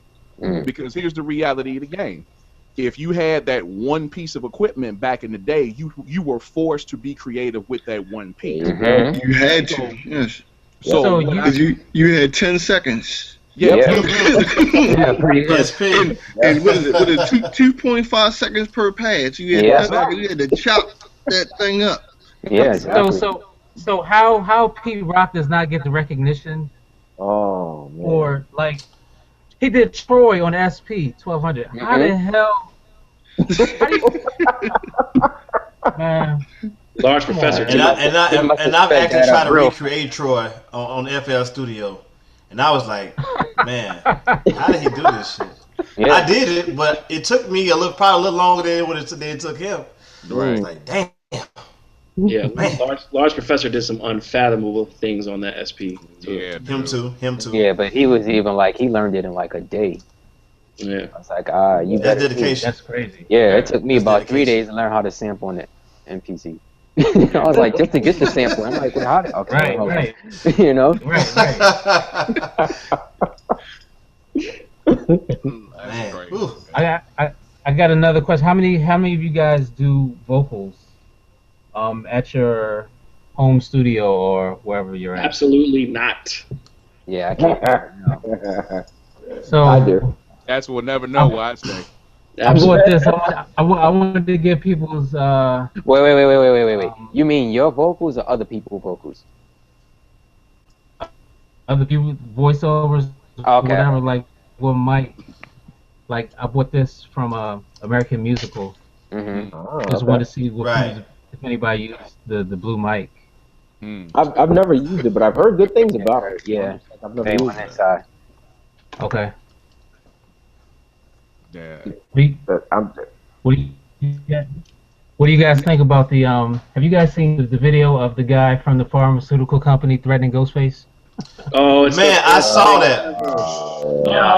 I saw the article. I didn't get to like check it out. I think I posted on like Facebook. I said, and I just whatever his name was, Martin Shkreli or something like that. Yeah. And I said, yeah. RZA, you really fucked up. And the reason why I said that because I felt like that album should have been for the people. Yeah. And when you gave it to him, man, it's like this dude talk about erasing Ghost's whole existence off of the album. Man, I was like, Well, I mean, if he gave him what, $2 million for it, I'm like, $2 million. Yeah, that's Yeah. I didn't even realize he had the full sessions though. I thought he just had that. nah. He gave him the No, entire. he got everything. that Oh, back- everything. So it's I not didn't know everything. It's not everything mixed and mastered down to one piece of song. It's the whole sessions. the sessions. The sessions. He has the sessions. Wow. So he can open up and act like he's the RZA. Yes. I didn't even know that. Yeah, I didn't know that. I Yeah. thought he just got like the. I didn't either. When I first heard that they sold him the album, whatever, when the RZA sold him the album, I was like, well, he must got like a finished product of it, and boom. Yeah, that's what I Then thought. as long, I mean, as time went on, I'm starting to hear certain things. I'm like, oh, he got like The Pro master. Tools sessions. Yeah. So, Yeah, he got the record. Right. Did you see the last video? Did you see the last video he did with TMZ where he With actually the has a goons cup and of stuff, coffee? right? No. He did one after that where he's using it as a coaster. Oh, no. Nah, Just straight disrespect. come on, man. It's I'm diabolical. still bugging like, hey, so that's why they were saying it's only one of a kind, because you gave them. Did they keep copies of Everything. this, or they gave them everything? Like, oh, we made it. Here you go. Like, no, this is I'm right. pretty This is sure yours. they have their own copies. Oh no, You I know, don't. Just It all- according to the rules of the guys, contract, they can't do anything though. I think. Right. It's like, you're right. Legally, they can't do anything with it, but, you know. Right. Guys, You've already- I mean, in all fairness, if they had put the album out commercially, we probably would be using it as coasters anyway. So Exactly. That would be J Clyde 757. Yes. Matter of fact, let me black my face out for us. Right, Commercial exactly. identification. I have no affiliation. I have nothing to He really did black his face out. do. Hey, I'm about to join the movement. God damn it, I got my logo on there. Y'all are wild. Wow. Hey, I don't want ghosts coming to my house. Exactly, Doug. Right, sitting up there with his leg on the table. Let me talk to you about something. Wait, no. Ghosts will come to your house, throw in an old record, Yeah, then exactly. come sit with his leg up on the table. Hey, whoop your ass. You know what I'm saying? You got Harold Melvin in the Blue Notes and the bathrobe on. Exactly. Right. Like he'll Hey son, where the Teddy Pendergrass at? All right. Where's your record set, son? Where's your record set? So, Where's the killer tape? Oh man. Wow. You fucking around me, I'll cut your ass from here to here. no, those are my guys, but the last few albums have not been great. No, they have not. It's funny because I remember that first wave right after 36 Chambers, and everybody came out with their albums, and then there was all kinds of guest appearances and stuff like that, and I was in fear, and I was almost right. I was in fear that they were going to be burnt out by the time the second Clan album came around. I feel like they kind of wore out their welcome, and then they kind of gave a little too much almost to where they didn't have too much to give when it came to the that second album. Forever is a good album. I appreciate it now, but when I first bought it, I was not impressed. Well. So, I mean, despite my or what's the expression? Having just said that, hey, hold on. Despite my previous comment, no, I'm a Wu-Tang fanatic. So, Clean up. no, it's tough love because they need to hear this shit from. I didn't give him $2 million, but I gave him a lot of money over the years, right? All right. Right. So, but what a lot of people don't realize is RZA's talked about it a little bit, but they had that flood in like 90. I think it was like 96. Yeah, when it got Dex Yeah, album. Dex album. Dex album, Master Killer's album, like they lost. So basically, they had a lot of Forever was destroyed in that flood. And one of the things that irked me about the album when it first came out was I was like, why is RZA using all these like synthetic drums? Like it sounds like he's right. It sounds like he's got like Phil Collins in the background, like drumming on the record. But Phil Collins used the SP. Oh, really? But the reason was they had to, because they lost all that music in the flood, they had to go back and like replay it. Yeah. That's why that album sounds like that, is because it was destroyed and they had to try to recreate it basically. Wow. Damn. That's crazy. That sucks. That's what Q-Tip that happened to him too. I don't know if it affected their album, but he lost a lot of his collection. Yeah, like he is. Yeah, the fire. Yeah, it's crazy. Mm-hmm. I got a topic I wanted to bring up. This is what I was talking about earlier. Like I said, I have been really coming to appreciate Instagram as of late. Mm-hmm. And you know, cats like Gigahertz, and I follow CX. I follow Jay Bishop, who I all met them last week. You know, Kev Brown, a few other people. They post beats on a regular basis. Mm-hmm. There's one cat, and before I ask the question, before I name him, I'm going to ask the question: who keeps you on your toes or makes you feel like, damn, I need to go to work? And the reason I'm asking this question is because I recently followed Knots. I was about to say. Oh, man. Yeah. Why would you do that? Dog, I had no idea what I was in for. Like, I've been following him on Twitter, but I didn't know he was actually posting all this stuff on Instagram until like about a week or so ago. Yeah. Every day, this dude has like about 5 or 6. Yep. Yeah. I think he was doing like 1 or 2. It wasn't until like recently when he was doing like 5 a day consistently. Norfolk, Virginia, man. Mm-hmm. That's Norfolk, Virginia. You would literally have like 122.16, number 7. Yeah. I'm like, Wow. So, with that being said, who was that person for you guys? That sends you back to the lab, so to speak. Yeah, it's definitely Knots. Because, well, actually, I mean, it's a long story, but so I started out with him. I've been making beats maybe like 2 years, and I mean, I've seen him work like in the studio, and I learned so much from him. Like, he's one of my biggest influences, and he's definitely the most creative person I've ever known and been around. To me, he's like a more modern version of like Prince Paul. Like what he did for me, and my like RZA kind of informed my musical ear starting out when I was like just like a fan of music, and like I kind of learned like what was good to sample and what was not good by like listening to RZA and Premiere and stuff. But then Knots, like when I got to listening to Knots and like started to get to know him and get to see him work, and like he just expanded my mind so much about like what's possible with samples. Like where like he can literally take anything and make the craziest beat you've ever heard out of it. Like, he's unbelievable.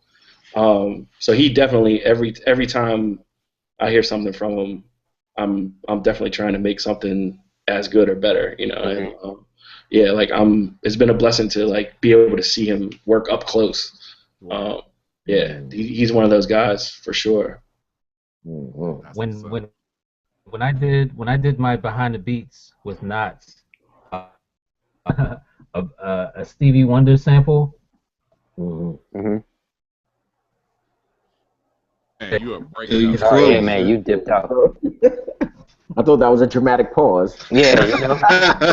For a fact. Yo. Oh, when it was ill. How about now? Yeah. There you go. There you go. Not. They cut out a lot of stuff. But he had a beat with a Stevie Wonder sample that was good.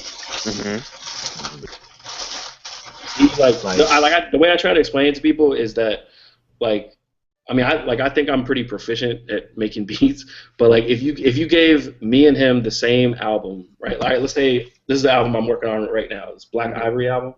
Okay. Yep. Okay. All right. So let's say you gave that record to me and him, and you told me, all right, take this album. You have a week, and you can do as many beats as you want off of it, and come back in a week and play the stuff you made. And you give him the same record, and you give him 24 hours and tell him you can only make one beat, come back and play it. His one beat is going to smash everything that I did, and it's going to be in a way that I never even thought of. That's how creative he is. Yeah. Yeah, that's crazy. That's crazy. We've actually had I mean, like I said, we've been very blessed and very fortunate to have like a lot of people like kind of that we've had as like mentors basically. Coming in when we kind of started and as we were cutting our teeth and one of the people, as we mentioned earlier, was actually Easy Mo B. And man, to hear the tracks that you hear on radio, to hear him play it out of the SP. I mean, the original. He's he's popping the floppies in. You know what I'm saying? So it's just like you watching him do this and loading them up, and you could see him light up every time he plays it because of that love of music. Yeah. And then you're wondering, you're looking at him, and you're like, "Dag, how did he do that?" You know what I'm saying?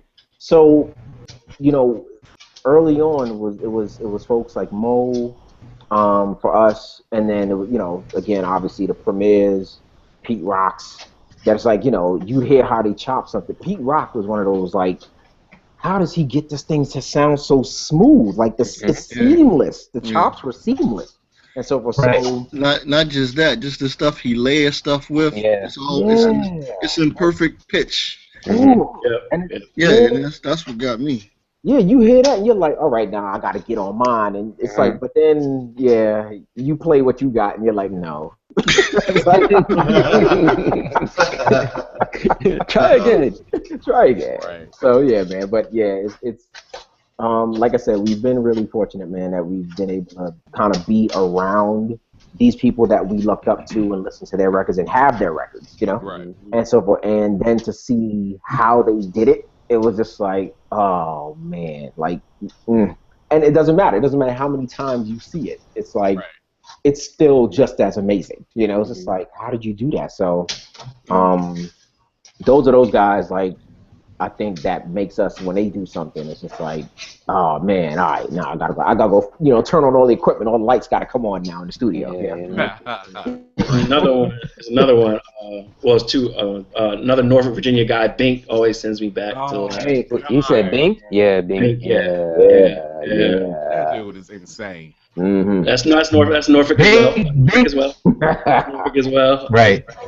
Matter of fact, shout out to Joe Budden because I was watching Joe Budden's vlogs where he had Bink on there. I just loaded those into my favorites on YouTube.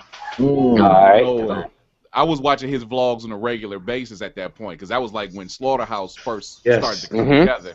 But him and Royce were at Bink's house, and Bink was just playing the most insane beats I have ever heard. I thought I was the only one that knew about that. All praises due. For real. All right. And Jake One sends me back to him. Yeah, Jake One is a dude. I'm like, I was just listening. He did a, I don't want to say an instrumental project, but I guess it was like a collection of stuff. And so I was like, wait, this stuff is dope. So now you got to kind of like go back and check out some of the stuff that he's done. He's pretty dope. He gives me hope. Jake One blew my mind when he did the rock cocaine flow for I was like, what the? Who is this? Did you see his I guess it would be his rendition of Behind the Beats where he actually how he did yes. Oh, yeah, man, that was cool. Yeah, he gives me hope, man. Because because like I'm serious, like because he like we have a similar like vibe, like aggressive kind of thing, and all sample based, and he's getting stuff cleared and on major albums. Like that gives me hope. Like I'm not like I can do this. Yeah, most definitely you could do it, man. Well, you have, so it's not like you. I'm saying like consistently on a major level. Yeah, I see. That's crazy. Man, I want to hear crazy. I want to hear. I'm inspired by a lot of people, man. I'm inspired by cats sitting on this panel right here. I'm inspired by if I see good stuff, especially on Instagram. I see a lot of stuff every day, and I'm like, man, wow! When I get home, it's gonna be on. I just went to $1 bin. I'm ready to go in. All right. Like nobody on Instagram does it for me. But Jay Mitch, oh my God, I was like, yeah, I gotta go home and do something. because but usually when people are doing good stuff, I'm like, wow, you know what? Mm-hmm. I can do this. So but the last night rhythm roulette, I was like, oh fuck. Yeah, that was pretty dope. That's the best. I That's was the like, best one I seen. Yeah. Definitely the best one I seen. I think Marco Polo got the best one. The best, the rhythm roulette. Yeah. Ninth. I gotta go with ninth. Go back and watch. I've seen it. Ninth is crazy. I might have to go back to Marco Polo. I will, but I remember the Marco Polo one, but I don't think it's better than Ninth though. I think it's better. I think it's the best one because of the degree of difficulty. Like, look at the records that Ninth got, and look at what Marco Polo got, and then what they came out with. Like Marco just like went insane with this whack record. That's right. But I still feel like Ninth took them same records and did something with them. I gotta go with Ninth. I gotta go with Ninth and Black Milk on that one. Black Milk, yeah. Milk had a way more difficult time. Yeah, he did. Milk had a I gotta go with Milk and Knife. You know what I'm saying? I mean, like any of us that are proficient like that, I mean, I could have did that any time that Knife did that. Right. You know what I'm saying? I mean, it you know what it all boils down to? It boils down to the ones who put the time in, who've taken who put so much time in to be able to make a beat on the spot in a certain amount of time. If you put that amount of time in, you can do it. You know what I'm saying? Yeah. Because I'm gonna be honest with you, I don't even make beats every day, but I'm a more of a make a beat on the spot type of person because that's just how I am. You know what I'm saying? I put enough time in to be able to make a beat in 10 minutes, but it took me 15 years to do that. Right. You know what I'm saying? People only see the end result. Like Knife, it took Knife a while to be able to go through a machine, use a machine, chop that sample, then boom, to go to the next one, I mean, it could be done. You know what I'm saying? Right. I mean, and I mean, his selection of the albums he had, that did make a difference, though. True. You know what I'm saying? But let me say this. If you know how to make beats and chop samples, the record does not dictate how you make the beat. This is true. That's true. You feel what I'm saying? Because a lot of people, when they chop samples, they use the same cadence as how the sample is. If you want to really manipulate something, change the cadence of the sample. Says the guy who has the greatest episode of Behind the Beats. Right. That's like my favorite episode on the Digital Hustler channel. Yeah, I gotta give you your props, man. You chopped the hell out of everything. Everything. Matter of fact, I just watched the joint he did with Overlord, and I was sitting there like, God. I like the Better Beat Bill. I like yours too. Oh, thank you. Yeah, I like that too. Because I say that 4,000. Sorry, you were breaking up? Yeah, you breaking up. CX. I know that's my baby. Oh, okay. You hear me? All right. Yeah. So, good favorite Behind the Beats episodes. What'd you say, bro? You breaking up real bad. Breaking up, man. And he froze. These episodes. I think what he's asking is everybody's favorite Behind the Beats episodes. Is that what he's asking? Is that the question? I think. Yeah. I like all of them, honestly. Yeah. I mean, CX he had a very dope one. I liked. Let me tell you who's funny. Not well, I won't say he's funny, but Logic Bomb. That's my guy, man. Logic Bomb is hilarious. But when Gadget was getting on him about the name tags and stuff on the beats, oh man, that was yeah, that's right. Man, you got some weak tags. I remember that. Gadget was like, "Yo, who did the drops?" Like that was me. Logic Bomb. I was like, "Wow, really, Gadget?" Oh Oh man. man. Gadget did him dirt, man. I was like, wow, come on, man, ease up, man. One of my favorite episodes, and it would always be that because I'm excuse me, because I'm actually cool with him now, is the Hill Prop episode. I Woo. absolutely love that episode. I really love because and me and Gadget we talked about this on Twitter. This was a couple years back or whatever.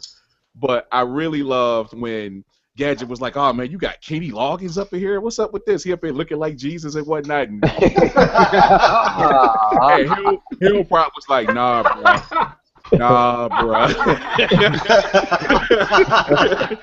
He's like, bro, he got some joints on there." Hey, let me say this. Let me say this about Hill Prop, man. I've known Hill Prop for years, man. And this was my first that video we did. That was the first time I was over his house, in a while. Man, this dude got everything over there, man. Yes, he does. He's Yes, like, He's a gear whore. He's a hoarder. He's a hoarder. I don't know who's worse, him or Overlord, man. Because when we were over his house, he was like, CX, what you want to use? Because I had brought my MPC over there. I was like, man, what I bring this for? You got everyone over here. You know what I'm saying?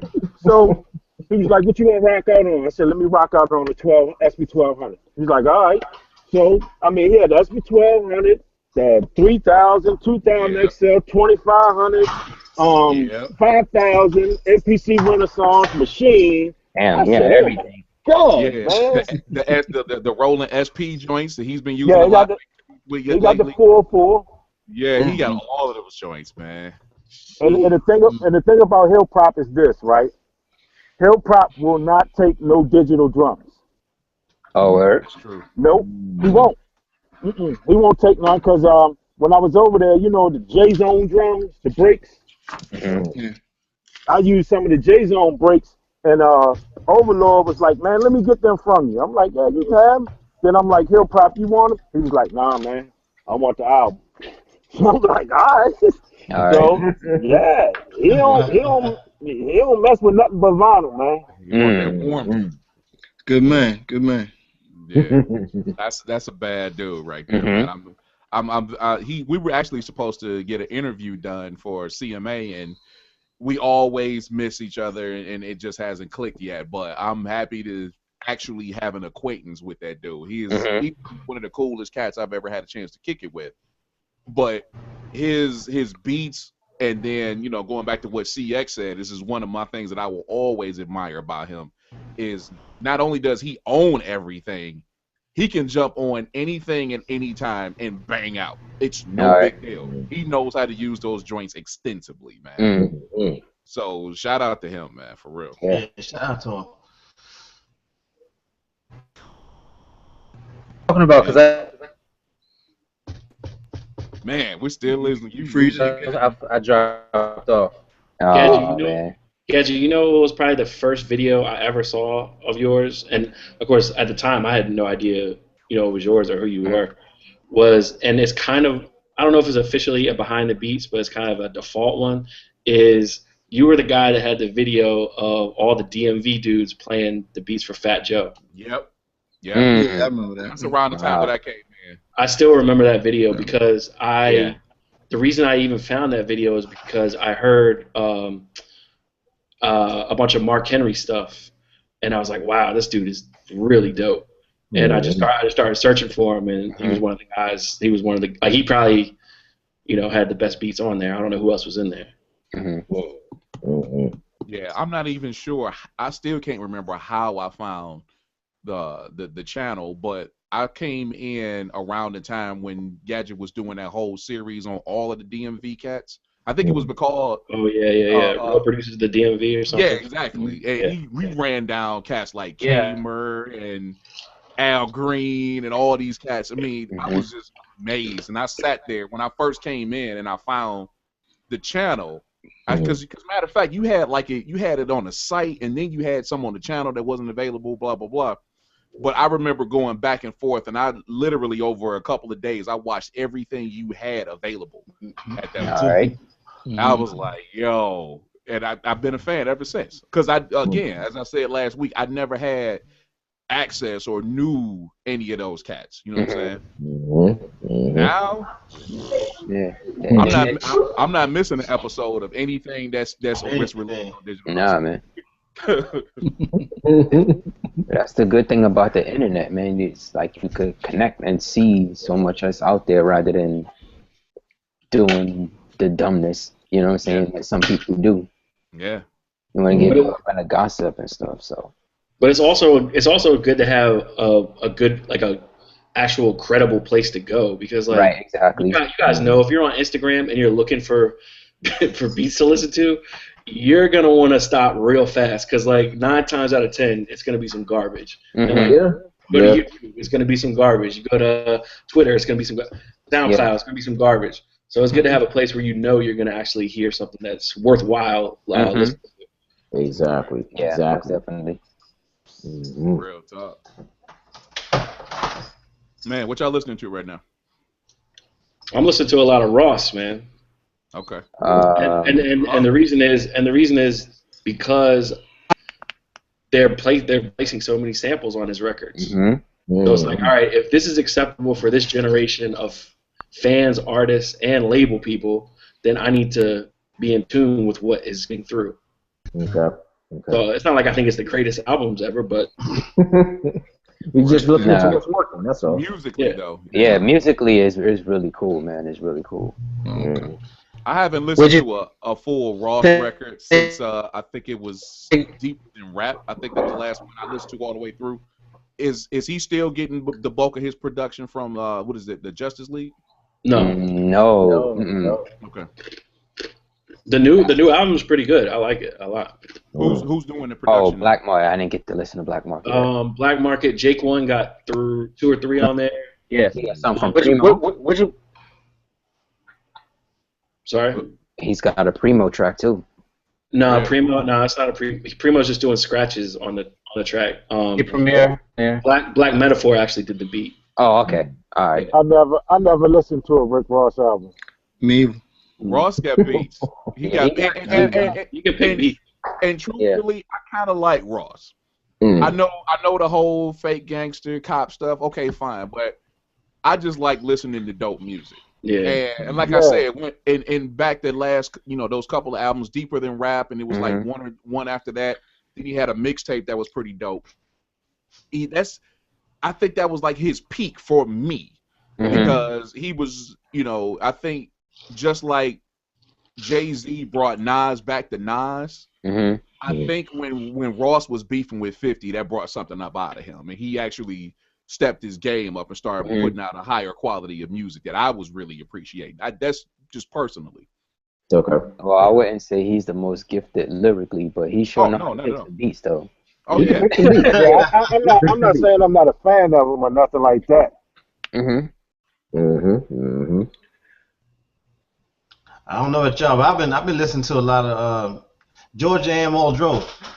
That's my girl. That's my girl. Man, yeah, I bought everything that I just bought everything that she put out, and I got it in my truck, and when I'm riding out, I got it on random. So every 3 songs I might get a Georgia Ann joint, man. And I think she's a phenomenal artist, though, man. So I've been really digging on her real time. What did you think about her Rhythm Roulette? Oh, loved it, man, loved it. I think She had one of the better ones too, I think. I did see. I didn't get to watch it though. I've never seen that one. I think the first beat she did was tight. You know what I'm saying? Yeah. I think the first beat she did was tight, and I think it was different from her because now the spotlight was on her being a producer, whereas she was an artist. You know what I'm saying? Right, and exactly. Mad Lib and them used to do a lot of stuff for her. Right. I mean, she's one of the artists I would love to work with. You feel what I'm saying? And that's what I was gonna say that one, but I didn't answer it earlier. But that was one probably my soul singer I probably would have worked with. But in terms of either between her or Eric Roberson. MC to share stole mine, man. Elzai. I had a chance to. He didn't rock over one of my beats, but one of my good friends, JBM Beats. Shout out to JBM Beats. we did a album for a good friend of ours named Significant Gift, and she had an album called Friction, and Elzai was actually on that joint, and man, he bodied it. He bodied that joint. So I would say Elzai is for my MC. I would most like to work with, and like that's a toss up between Georgia Ann and Eric Roberson for the soul singer. All right. Hero is that dude, man. Yeah, he is. He's definitely he's that dude, man. You know, I talked to him one time, man. When he had a show, I was talking to him after the show, and at the time he was like, "Man, send me some beats." But I think this is around the time when Fab First was coming out, and so I ain't never really follow up with him. But man, that dude hustles, man. And I'm gonna tell you something. Yeah, no doubt. Don't let the singer fool you. He can spit. All right. Yeah, he can spit because on his shows he'll tell people, "Give me a word, give me a word, give me a word, give me a word." I've been to that show. I've been to that show, man. Yeah, he's real with it. He's real with it. He's real with it. All right. And I'm just like trying to think of like what did I buy recently, and it's been songs per se rather than the full thing. Projects, yeah. You know, I know I got a couple of Game songs, a couple of Pusha T songs, a couple of Raw songs, the J. Cole stuff, the Kendrick, like the defaults right now. Everybody's like, "Oh, who's hot?" And I'm like, "That's a default answer, but who else do you have?" You know. Yeah, if I had my iPod, I probably could give a better answer, but I'm like offhand, I was like, it's a couple of people. A friend of mine just sent me the Hiatus Coyote album to sample. Oh, really? Oh, yeah. Hey, live, they're pretty dope. Yeah, the album was really dope, but like, first of all, I think Ninth ran through it already because I think he actually placed one on the Anderson. I think so too. Yeah, and also like. This might be a good thing to discuss for sample-based producers. Like, if you listen to that album, are y'all familiar with Hiatus Coyote? Not the album, but I'm familiar with them. Okay, I guess they're a band. I don't know too much about them either, but they're like a really dope band, and they got a pretty big album out this year that a lot of people have picked up on. I think they might have got some Grammy nominations too. But it's largely an instrumental album.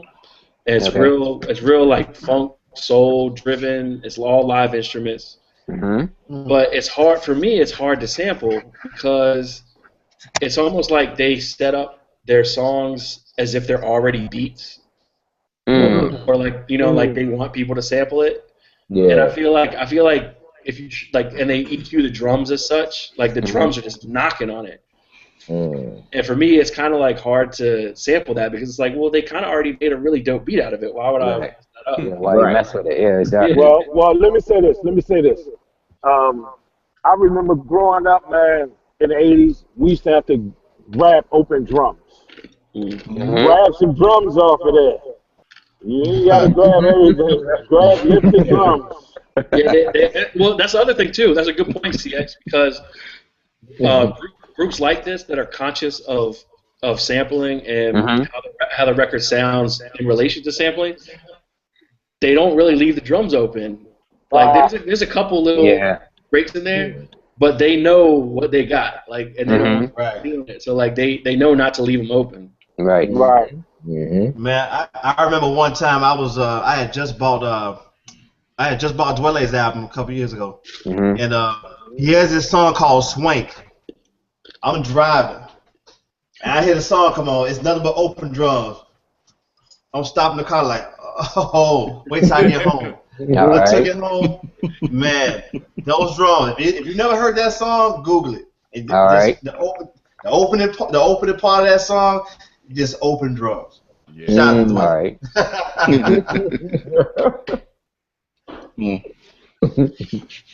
Okay, well, I'm assuming this is very similar to the you said Hiatus Coyote. Yeah. No, maybe Maxwell. He broke up again. Hey, Man, man. we keep losing Gadget. Yeah, man. That's fucking man. Keep dipping in and out, man. Yeah, I don't know what's going on. What were you That's saying, tough. Tashir? But speaking on who you were just, I'm not even sure if it was the hiatus Coyote, but who you were just speaking on as far as having like the real dope instrumental stuff. Yeah. How does everybody feel about Adrian Young? Mm. Yeah. I think he's pretty cool. Did you like the Prime album? Some of the songs. Okay. Some of the songs. But that's just me. I'm not gonna say like I love the whole thing. I'm like, some songs I could deal with, some things like or just some stuff stuck out, Right. Right. Now, how much of the Souls of Mischief album did you do? The whole Souls of Mischief album? Nah, I just didn't put listen. out- Yeah, I didn't get to listen to that. I thought he did the entire thing, right? Yeah, I think he That's did. dope. If, I know- if he did that, if he did everything on that, that's dope. That's a dope I know project. he did. God, what's the first? It's the. No, I don't think he did that. I'm sorry. I don't think he did that one. What was it? Montezuma's Revenge. Did he do the stuff on that one? He did? Not sure. No, yeah. All right. Then that might be the one before last. Okay. I like the idea of what he's doing, and of course, like the music he makes is incredible, like the dramatic stuff, and it was dramatics, right? He did. Yeah, it was the dramatics. Yeah, but I feel like ever since Timberland used the sample for the Jay-Z record, like everybody knows about him now, so it's kind of like I don't want to go sample that stuff. But, Right. Yeah. Because like many people, my first time finding out about him was Black Dynamite, and Yeah. still one of my favorite movies. And I remember watching. Criminally slept on. Criminally slept Yeah. on. Yeah, dude. I remember. I think it was in the extras on the DVD extras where they actually went and talked to him, and he was showing how he was talking about how he doesn't have any digital equipment. It's all analog, and he plays everything, and that's why he was able to do that soundtrack, and it sounds authentic to those 70s blaxploitation flicks. And I thought that was genius. That Anaconda Malt liquor commercial, man, that is priceless.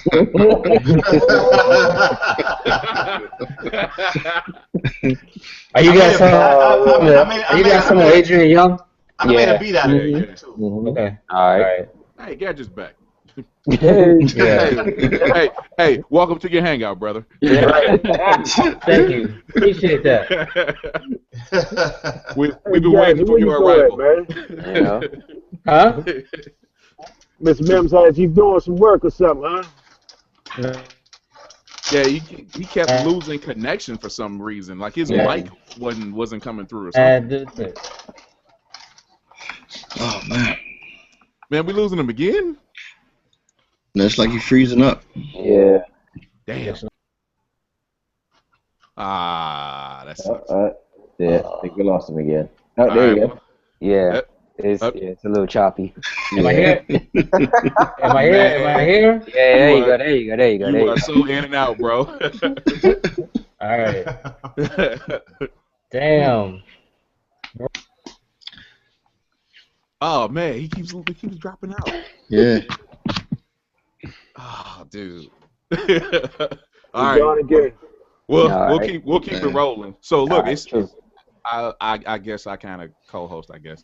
Hey, you're doing a fantabulous job. That's right. That's right. This is what I do, man. All right. I have a degree in broadcasting, and I do voices as well. So. All right, but there you go.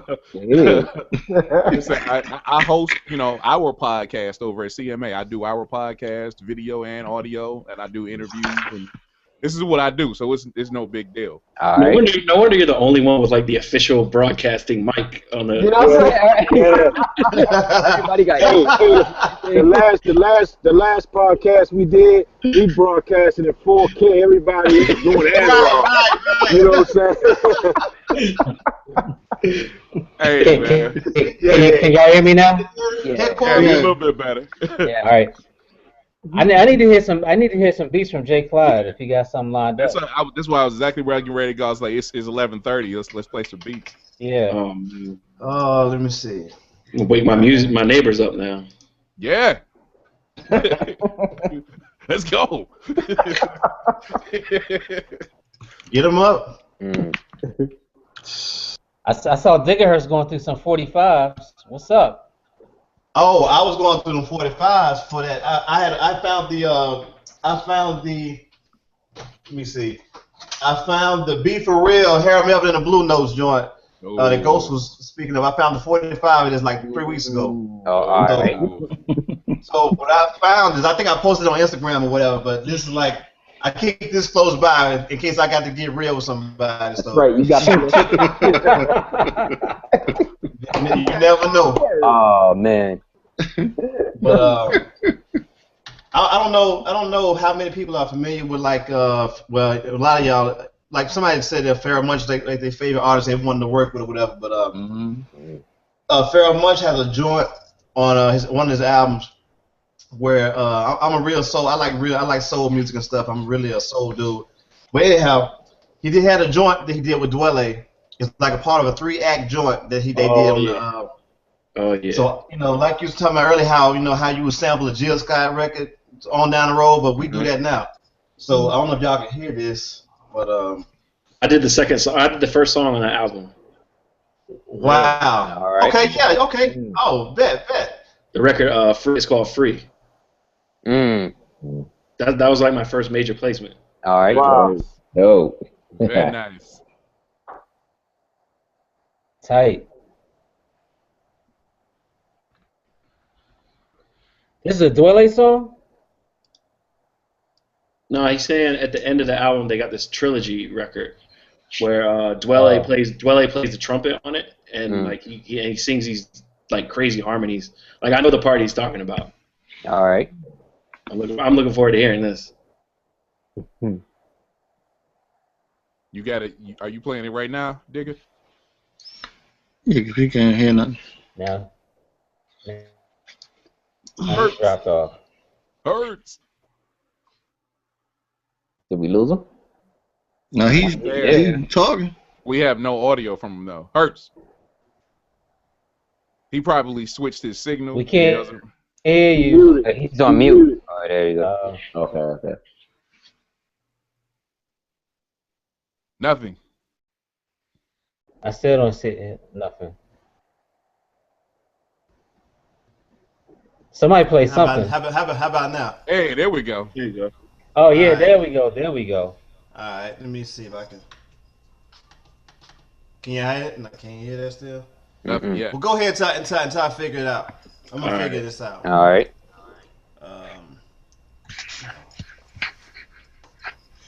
J. Clyde. All right. We were talking about flipping stuff off the radio. Did this one.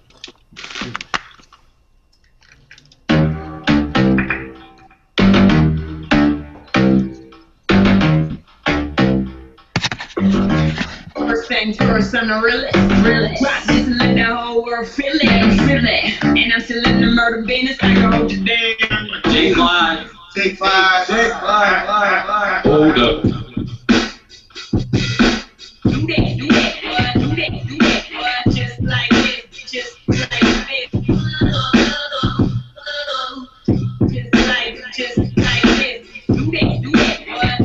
that, just like this, just like this. Do that, what a face at.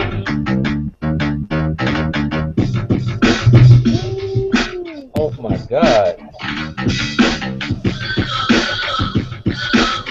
Just like this.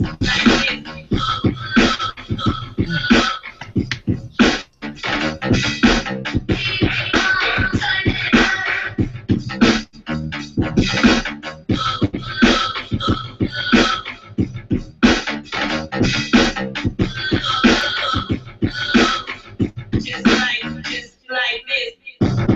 What?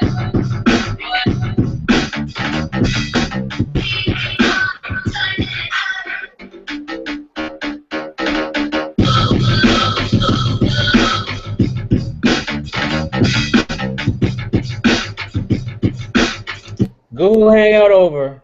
Alright. God. Damn. Hey, Gadget, you said you were having problems hearing Jay Clyde, man? No. You said his signal was coming in and out? Hey, Jay Clyde, are you still there, bro? I can't hear you, but I can't see you. Yo. Yeah, that was dope. That was sick. That was sick. Yeah. That was nice. Them drums, man. I can hear the drums translate over the Hangout, yo. Mm-hmm. Oh, they were good. Yeah. I was worried. Yeah, I was worried it was kind of what was gonna be light because of the volume. As soon as that first kicking snare hit, I'm like, ooh. Oh, God. See, somebody brand new come doing beats would not chop anything bass line. You know? Right. That's crazy. That's what I said. Change the whole cadence. Change the whole cadence. Yeah. Man, who's next? What's up, Digger? Dilla Hurts. D. Harris. I know you got some beats. Sure. Can y'all hear? Yeah. Can y'all hear it though?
Here we go. All right.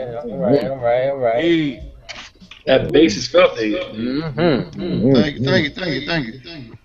Man, what was that out of, D? What's up now? What machine or software was that out of? Oh, Machine. I work with Machine. Yeah, it was an Italian record though. All right. Somebody got their speakers on, and this reverb. This is delayer. It's probably Digger. My bad, that was me. What I tell you? I'm still trying to figure this thing out, man. Hey, is there a record that you guys like, a sample that you wanted to flip that somebody beat you to? Of course, I guess that's everybody. But everything that Dilla's ever done, probably. I swear to you, it's been samples that I run across, and I be like, okay, next. 'Cause you can't use it. You can't use it. Yeah, for sure. I still want to use that LTD, man. You can't, man. Hey, it's a cardinal saying, man. You can't do that, man. Much more. Love ballad. He want to do love ballad. Love ballad, man. Yeah, what he used to much more. Man, that's like a cardinal saying, man. I got this sample free one I've been liking. I played it a little bit earlier, but see what y'all think of this. Okay. It's like kind of got a West Coast vibe to it. This is a J. Clyde production.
Jeez. Crazy. God. I think. I'm trying to get better with the sample free stuff. So Oh boy. Don't do Have it. you I know I don't know if Ologist talked to you yet, but my man from MSX Audio wants to do something with you guys. oh no, I haven't talked to him in a little while, but I'll ask him about that. Yeah. Okay. Yeah. They do the stems. They actually play do recording sessions and sell the stems. So But it's what's the name dope. of it? I know what you're okay. MSX Audio. Okay, Yeah. I'm gonna Yeah, look into that. they do all the drums and stuff, right? Yeah, they do drums. They do horns. Huh. My man M Simp over there. Everybody froze up. Huh. Where are they based out of, guys? Dallas. Okay. One guy's in Dallas and another guy's in North Carolina. So essentially, they like orchestrate samples and sell them to producers. Yeah. Okay. They're royalty free and they sound like records. Okay. Awesome.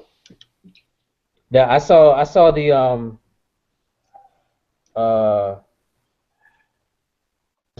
just talking about him before I fell off. Uh, the guy in Seattle, Jake one. Jake One. Yeah. He had the stems for the Rick James record, the record that he did with Freeway. Yeah. Mary Jane. Like, yeah, that was amazing how he freaked that, and Alright. then used it again for Elzai and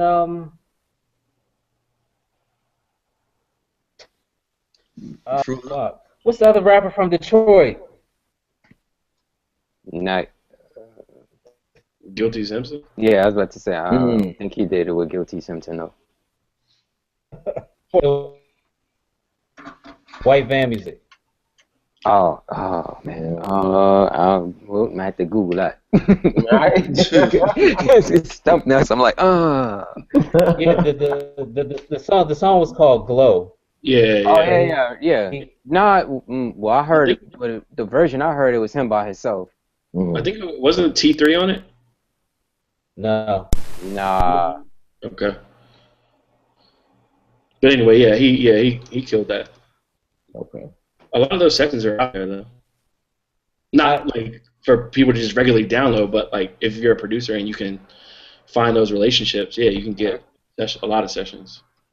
Hey, I talked to Roddy Rod. This was maybe about a year ago.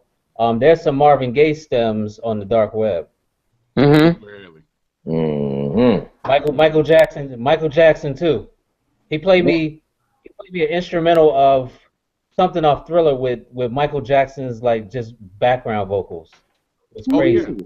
That was on the re-release, like a 20th anniversary or something like that, where they had like him in the booth mimicking the words for Billie Jean. He was just kind of like mumbling and stuff, or just putting in random words. This is before he actually wrote the lyrics. Right. And that was sick.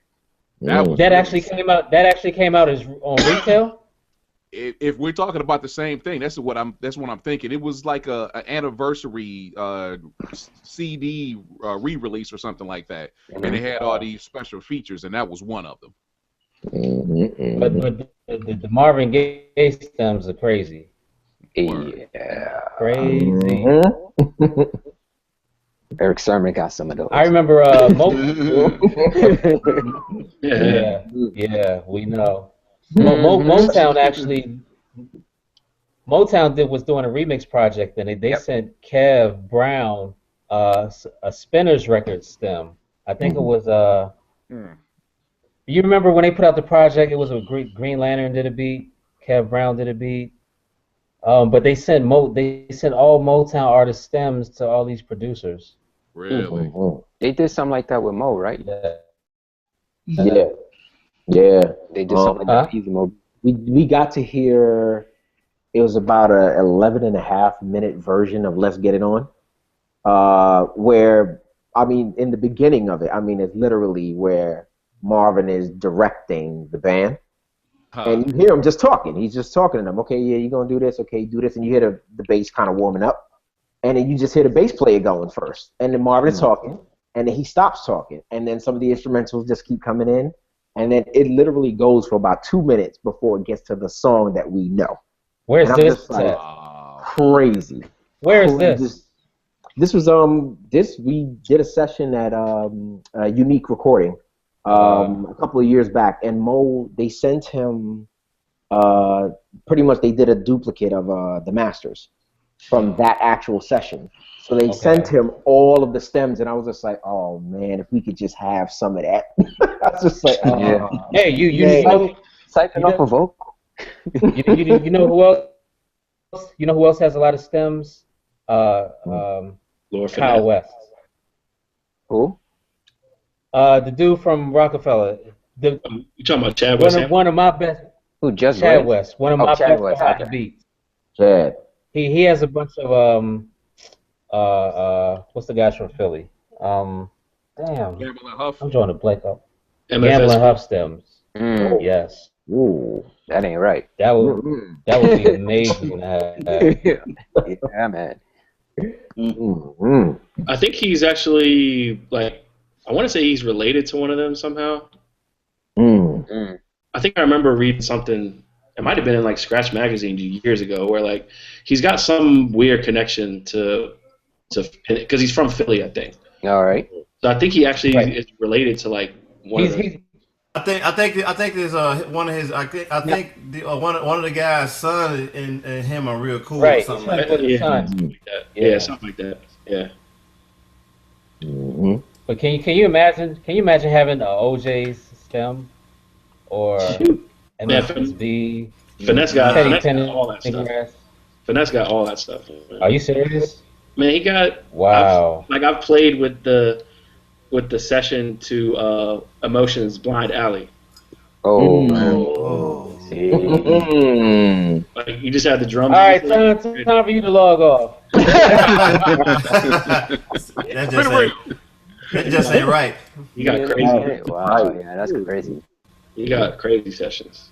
Rumor has it, my man Spragg, who used to be a producer and engineer for Teddy back in the day, supposedly he still has DATs from the Michael Jackson Dangerous sessions where it's just Michael in the booth, but he's beatboxing. Right. And yeah, like he said, like it's incredible. Like he was nice. All right. But I haven't heard him. He says they're like in storage or something. But. Wow. Yeah, those are gems right there. Yeah. That's right. Yo, fellas, it's 11:48. Let's wrap this up with our salutations and all right. Get ready for tomorrow. All right. So, any last words? Anything y'all want to promote? Get out there. Oh, what I want to say. Whoever's looking at this, go listen to West Side Gun and Conway. If you love New York rap, if you love underground rap, West Side Gun and Conway. You'll love it. Yeah, I bought it earlier today. I was already on that Rex Rhyme, but the Salute Me, that's that joint. Yeah. And if you hear it and you like it, go on social media and tell them they need to get at jclyde757. Well, I couldn't hear you. You had a bunch of static coming over here. Yeah, I thought you logged off. The hate is real. Nah, man. Yeah, I'm telling you, it'll wash over like you. Say, whoever's in the DC area Sunday, come to the Penn Social, come to the DC Record Show.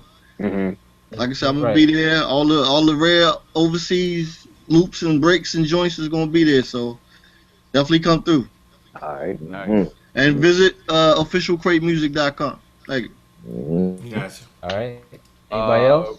Yeah, real quick. Since as I announced at the top of the Hangout, I just redesigned and relaunched Computer Music Academy, and Hmm. we're getting ready to start up our activities for the year. So that actually, what's going to kick it off is our annual Dilla tribute that's coming up next month.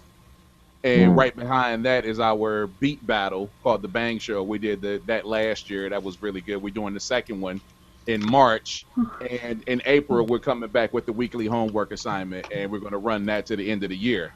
So, in celebration of relaunching, and I want this to be an incredible year, I actually have all of my membership prices half price now. And if you're a monthly member, you're going to keep that rate even when they go back. So come on over to computermusicacademy.com, join us, hang out, be a part of the Dilla Tribute Bang Show, the new weekly homework assignment, get some tutoring and learn how to use Ableton Machine and a few other things that I haven't announced yet, but it's going down. So feel free to come through. Hey, Tashir, I need you to set this up, man. Yes, sir. I need you to set up a beat battle between Detroit versus DMV. Done. Since Oh wow. since it's Detroit versus everybody, it's gonna be Detroit versus DMV first up. Let's go. Wow. Let's go. That need to be a Yeah, hangout. That yeah. I'm bringing. Oh. Yeah, But see, yeah. here's the thing. I know everybody. Hey, I'm bringing Kev Brown. I'm bringing Roddy Rod. I'm bringing Okay. Camber. I'm bringing Nick the Wonder. Okay. I'm bringing Jay Clyde. Okay. It's a wrap. It's a wrap. I'm not even gonna put DMV versus everybody. Hey, I'm not even gonna put my names out there. Damn, you reaching down to 757. That's crazy. I'm just gonna make it happen. Oh man. Hey, challenge accepted, my brother. Yeah. So grab Apollo Brown. We can do that. Yeah. We can easily do that. Hey, man. Crazy. Hey, I'm dead serious. Detroit versus DMV beat battle. Let's go. That's gonna be crazy. Yeah, let me know so I can get some popcorn for that. Word. Okay. Hey. Me and Gadget got numbers now, so Yeah. All right. what if my boys just email me like I'm in? Wow. Hey. And then after we beat we love Detroit, New York, then Memphis. Hey, you know what? Hey, true be told, we got some people. Hey, the more the merrier. Bring them all down. The more the merrier. that would, you know what?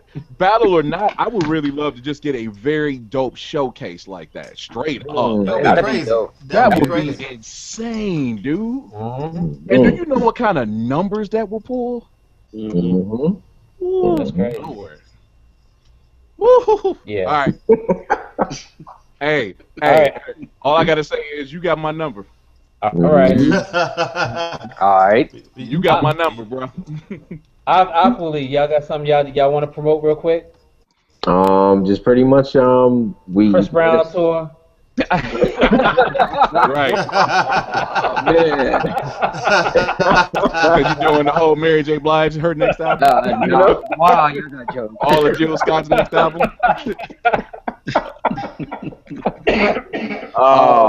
Yes.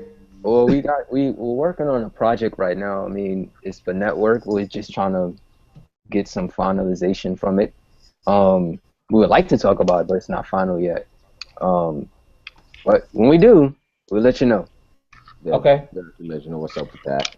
Keeping it real political. I like No, it. it's Nah. literally where it is right now. I'm messing with you. But I mean, yeah, we're actually just gonna keep everybody updated as to what we're doing, and as we're knocking stuff out. If you just check us out on Aqua League Music, and that's across everything, social media, and you can check us out at aqualeaguemusic.com and stuff, and it will just update you guys, let you know what's happening and stuff, and shoot us a line, shoot us a text, Yeah, That's Okay. what's going on with you. so we all keep contact with each other, man. Yeah, Right. man. Yeah, man. And so, Digger, you know, Digger, you got something you want to promote? Hey man, not too much. Thank you guys for allowing a young cat like me to be a part of this whole group hangout or whatnot. Just check me out on Instagram, man. Instagram.com/Diggerhertz. I'm dropping beats every day. I think twice a day on the weekends if I feel up to it. Check me out on SoundCloud. Same thing. SoundCloud.com/Diggerhertz. And let me know what you think. Good, bad, or indifferent. Better not be indifferent, right. but it better be good or bad. It is. Right. Yeah, Hey, please. Clyde. I got freaking fly mouth. I got freaking fly mouth. I'm coming. I'm looking for it. I'm just joking, man. But I thank y'all for thank y'all for the fellowship, and this is real dope, man. So I Yeah, appreciate most y'all, Yeah, man. really. Definitely, man. J. Clyde, besides the Man, Jay uh Clyde has talked enough tonight. Hey, mute his mic now. go listen to that Memphis Bleak Manolo Rose Yeah, song. yeah, What's the name? yeah. So it's all on my SoundCloud. My Mm-hmm. SoundCloud is J-Clyde, and yeah, like you can hear the new Digging in the Crates record. It's called Digging Number, featuring AGOC and Fat Joe. Yeah, I All heard right. that. That's Um, sick. You can hear So Different by Memphis Bleak, Manolo Rose, Kind of Crazy. I got a bunch of remixes up there, random beats. All social media is at jclyde757. You can check out, I think we mentioned it earlier, the Clyde 365 project, which was 2014. So I got like 365 plus beats on my YouTube channel if you want to check them out. Wow. Um, Dope. and what was the last? Oh yeah, my first like official beat tape is on my SoundCloud as well. It's called Any Means, sponsored by Brigade Clothing. So check it out. Nice. All right. High quality. Absolutely, sir. All right. So the next time we talk, it's gonna be a lot of beats being played. That's all I got to say Okay. Yeah. from both sides. All right. Okay. Okay. All right. All right, Absolutely. y'all. Hey, I thank y'all for coming on, man. Hey, thanks Had a for great having time. us. having Thanks for Yeah, thanks, bringing me man. back. All right, y'all. Peace. All All right, right. All right. brothers. Peace. All right, Later. man. All right.